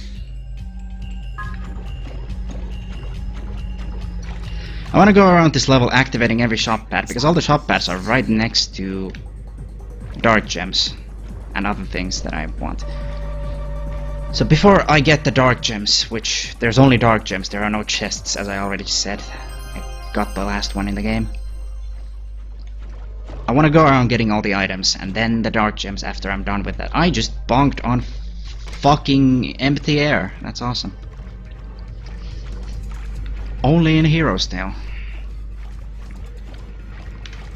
Anyway, this level is actually really long, and it takes a while to get through. Apparently, you know, allegedly. Oh my god, I got it.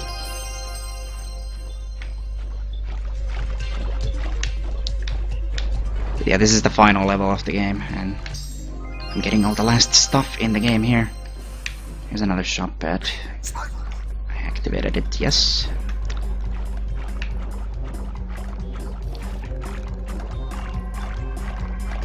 You see those things off to the left? Those are the platforms that I rode to Dark Mine. Don't ask me why they're there, but they just are. Anyway. Have to go in here for this guy. That's the quick kill on that thief.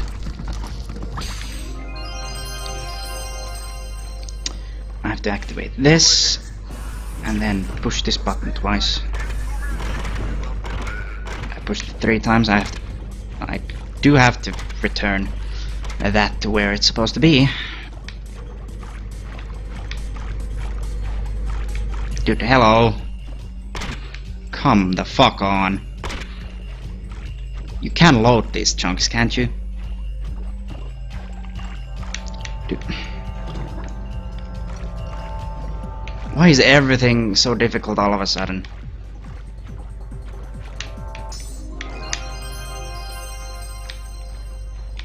Anyway, I'm about to grab the last light gem.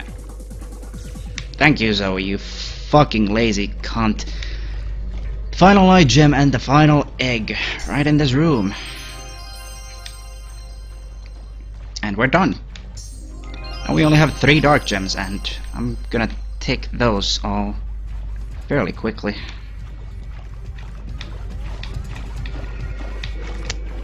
This is the only thing that can kill you in zombie. Just a death trigger.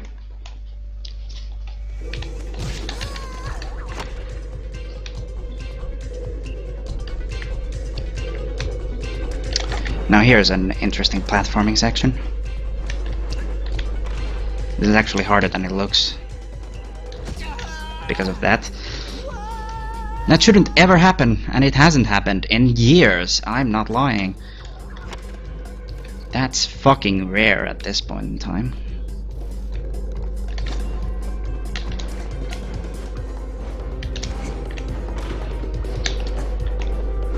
Guess I should fucking do this. So those lasers were in different spots? What the fuck? That's annoying, I guess. It's 1 dark gem. There you are, my favorite wallet. 2 dark gems soon. We only have a couple of teleports left too, so we can still crash, by the way.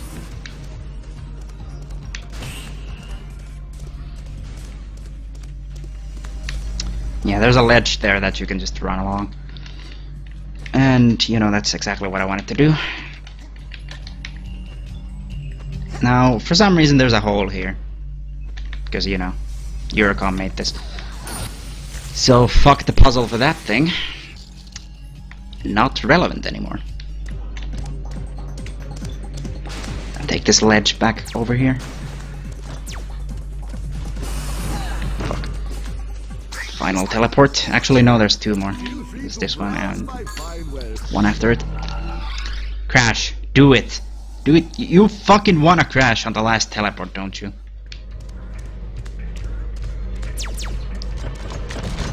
Why do you bonk on these guys? That's so weird. Okay. 100%. Except no. Final boss gives that last one.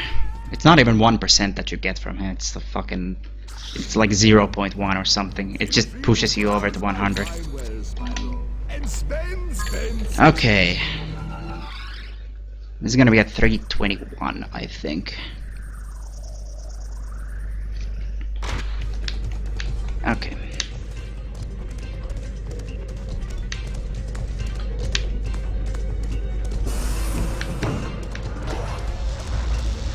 You can ignore that guy. Don't need him to open this door. Now, despite having all the dark gems and I'm, you know, being able to open the barrier the normal way, I don't. Because why would I? If I just go the long way around, I skip the barrier, because the barrier is a cutscene, so of course, why would I watch that? So enter the boss from under it, why not? What were you thinking going after Red? I don't know. I thought I could stop him after you had weakened him. So I didn't quite kill the category, but I got something here. Sub 320 is something clearly doable RTA for myself, so we got a thing here still. We only have a very short boss anymore, so as I said, 321 or something should be when it ends. Hey, don't worry. I'll have you out of here as soon as I... How cozy. How cozy indeed. And I'm gonna be 30 minutes ahead of estimate, almost. Can you imagine? You're not so much much of a challenge. I'm sure I can do it again. Ah, poor naive Spyro. That's my opinion. You obviously don't know that I always get my way.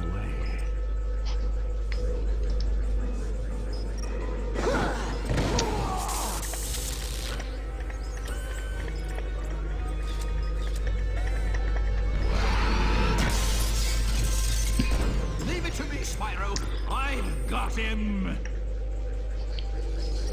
So usual professor fashion, he fucks everything up for me. Thank you.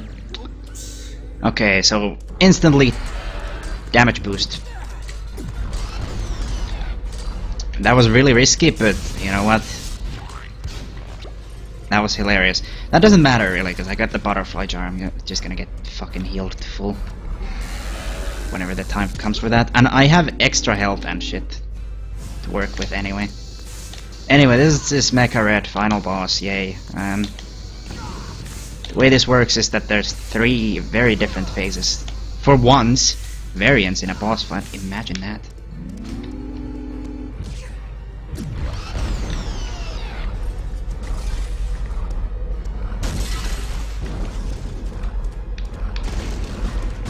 That was the butterfly jar, giving me full sparks. Here's the second phase. You can activate that through the floor to save a little bit of frames. And that's that. Destroy these fucking bomb things, because they're a pain in the ass. Okay, final phase. Which used to be 3 cycled, now it's 2 cycled. It's impossible to 1 cycle. Like, I don't care what kind of magic you're gonna discover, this is not gonna 1 cycle ever. You simply do not get enough time for that.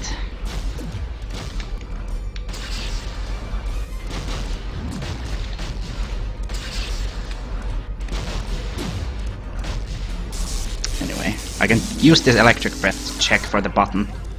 Like, if it doesn't go under the floor, that means the button is there, because obviously. Anyway, I can use an enemy like this.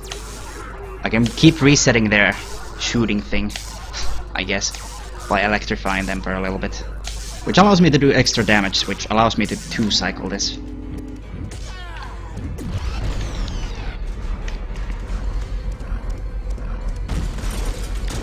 Anyway, we only have the rockets after this, and then you should probably get ready on time. Because it's gonna come up, because I will 2 cycle this. I don't see myself fucking that up after, you know, a somewhat perfect spawn on the first thing. Okay, it's over there. It's not a big deal. Okay. Get ready.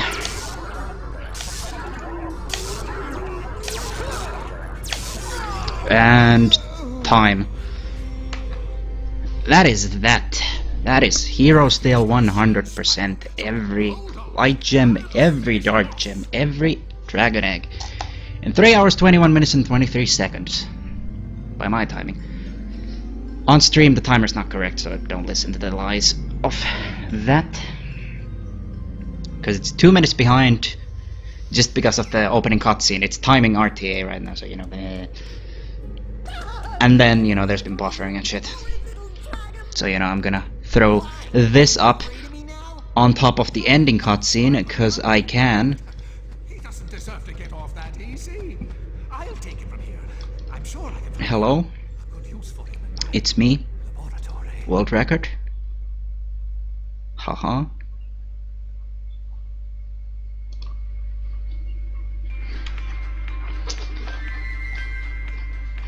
That could have been a 319 if I didn't fucking quit Blink. And here's the secret 100% ending. Just like we all fucking wanted, you know? 3:15:25 summer bests. Imagine that.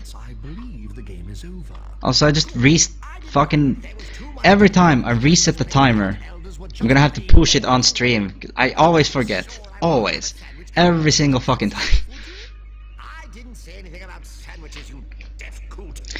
So, let me know if you want me to fucking fill time, because I got some stuff I can show off in this garbage game.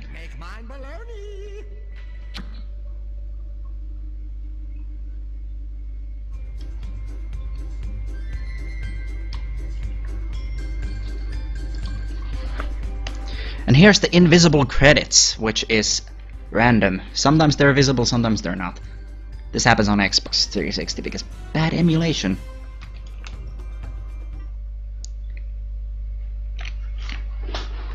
Imagine that. Haha! Let's take a look at what we have on the task list. Should visit moneybags apparently. Let's look at the status screen. 100%. That's quite a run, I guess. Could have been worse.